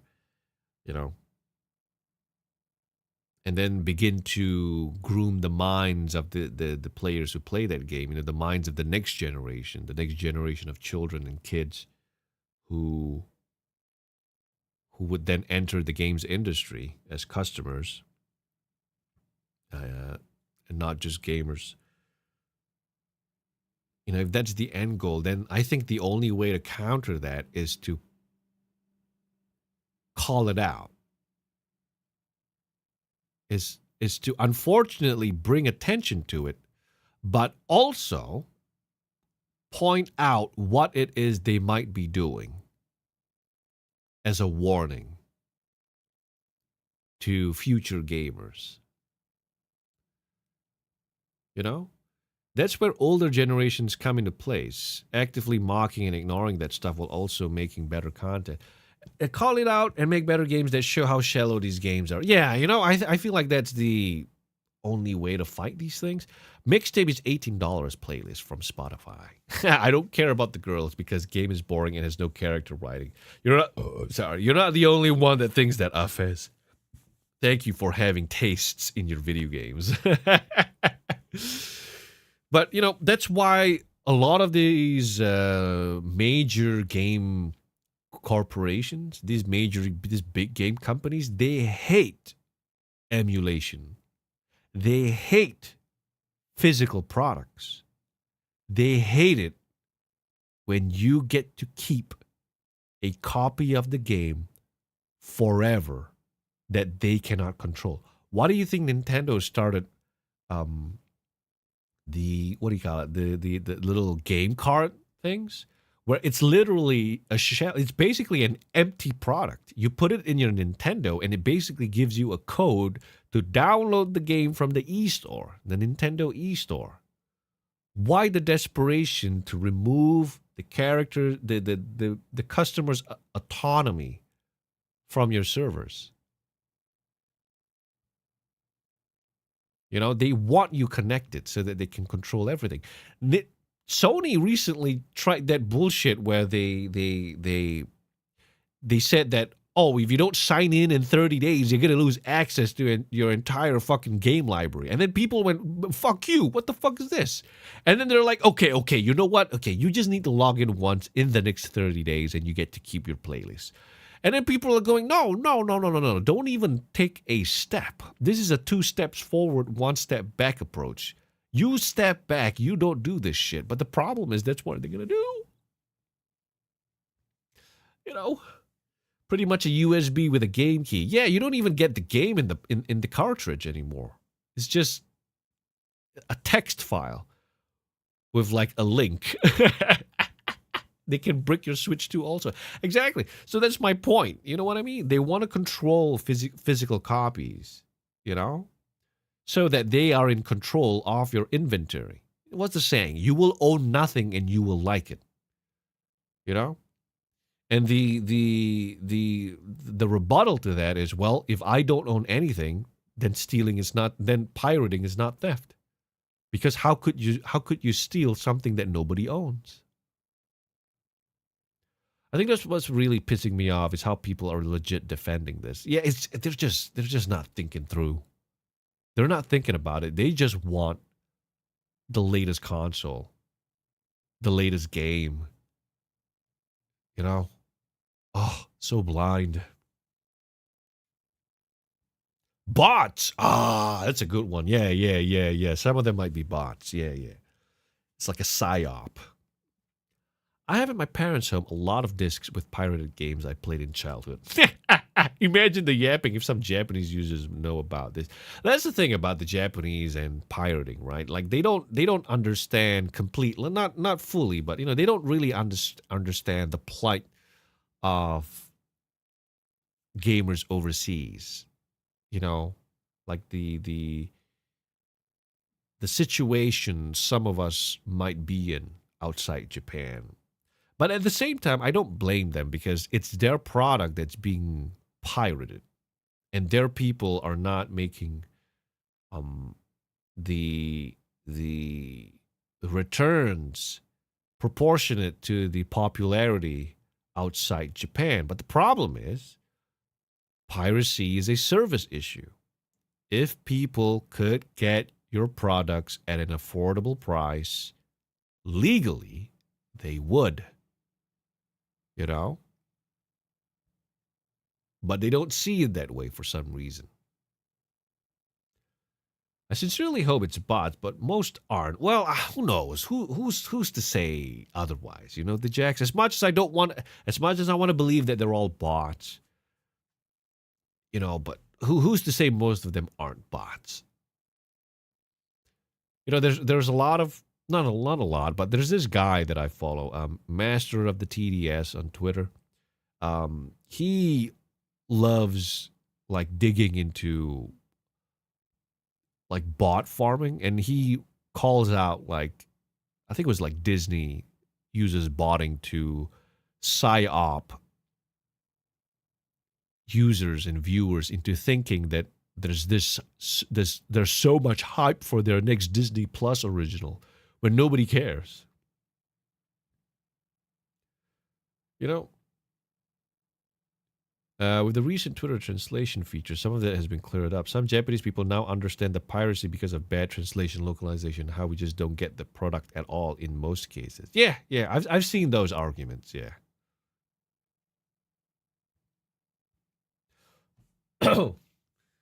Yeah. It's unfortunate.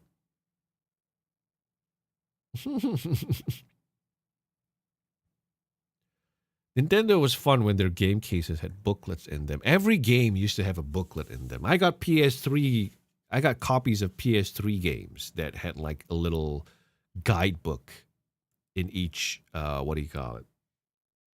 copy. You know, we used to get products that meant something, you know. Limited editions used to be something that you could be proud of owning. Now you're just an idiot if you buy one. Oh my God.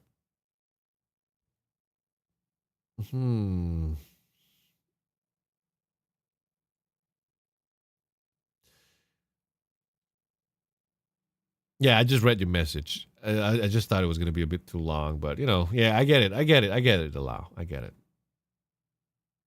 My God. My God.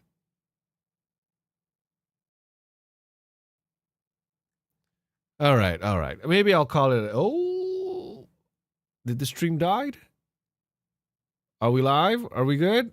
OBS just gave me a warning. Not warning, but it's like it went red at the bottom right hand corner. The bitrate dropped to 0. Are we live? Are we still good? Still here? I don't know. I'm the only one here, so I don't know. Okay. Everyone's saying, okay. Cool. Yeah, OBS just went red for a moment. Well, I mean, considering we didn't talk about them. Oh my God. Let me see. Let me see. Let me see if the button works. Let me see this. Okay. Let me see if the button works. Is it this button? Nope.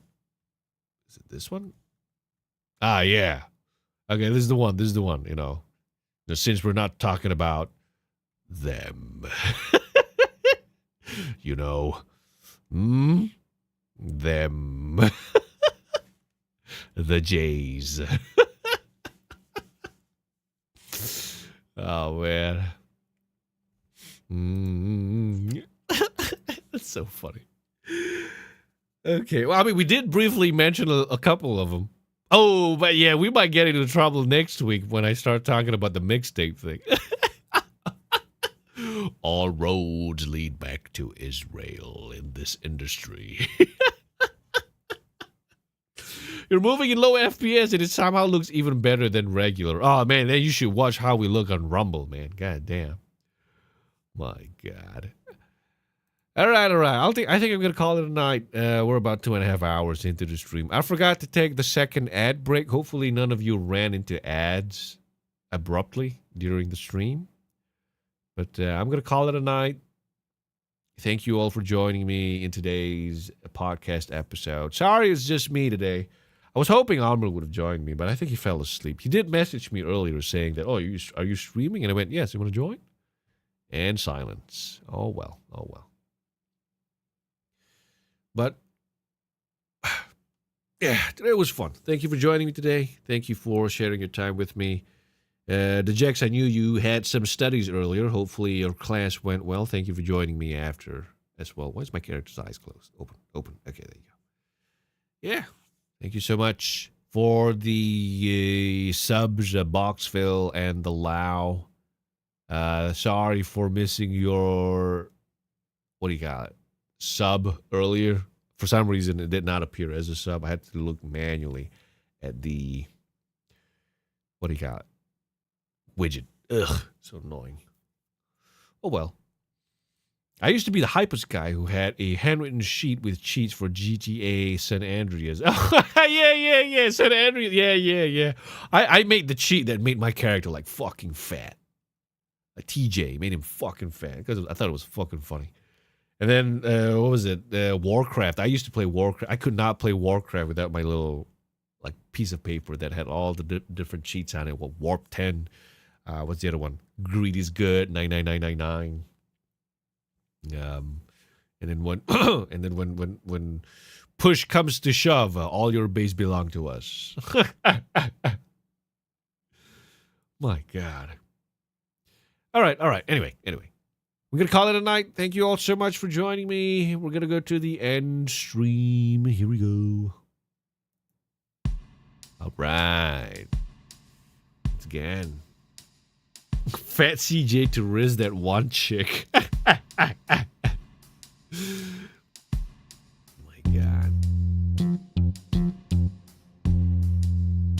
Boxville Delau, spotlights on you tonight on the credits. Thank you so much. Again. Yes. I used to do something similar to the fatalities in Mortal Kombat. You could cheat in Mortal Kombat? What would cheating in Mortal Kombat do? Like infinite health, instant kill? So interesting.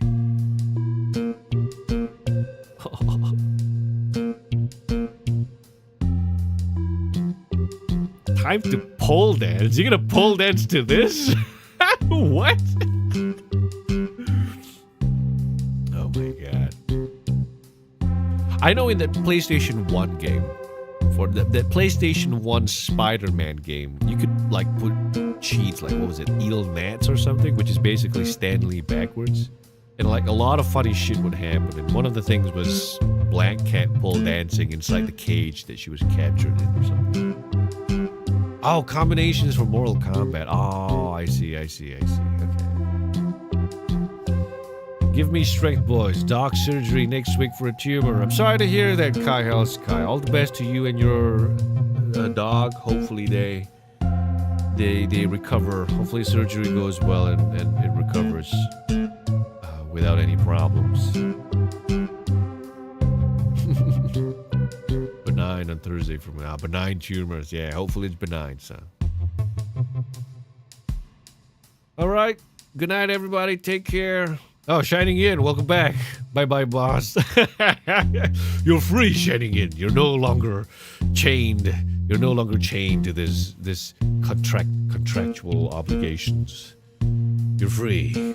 Fly, my child. Soar higher than we ever did. All right. Take care, everybody. Good night. See you next week. Once again, sorry, it's just me, but I hope you had fun.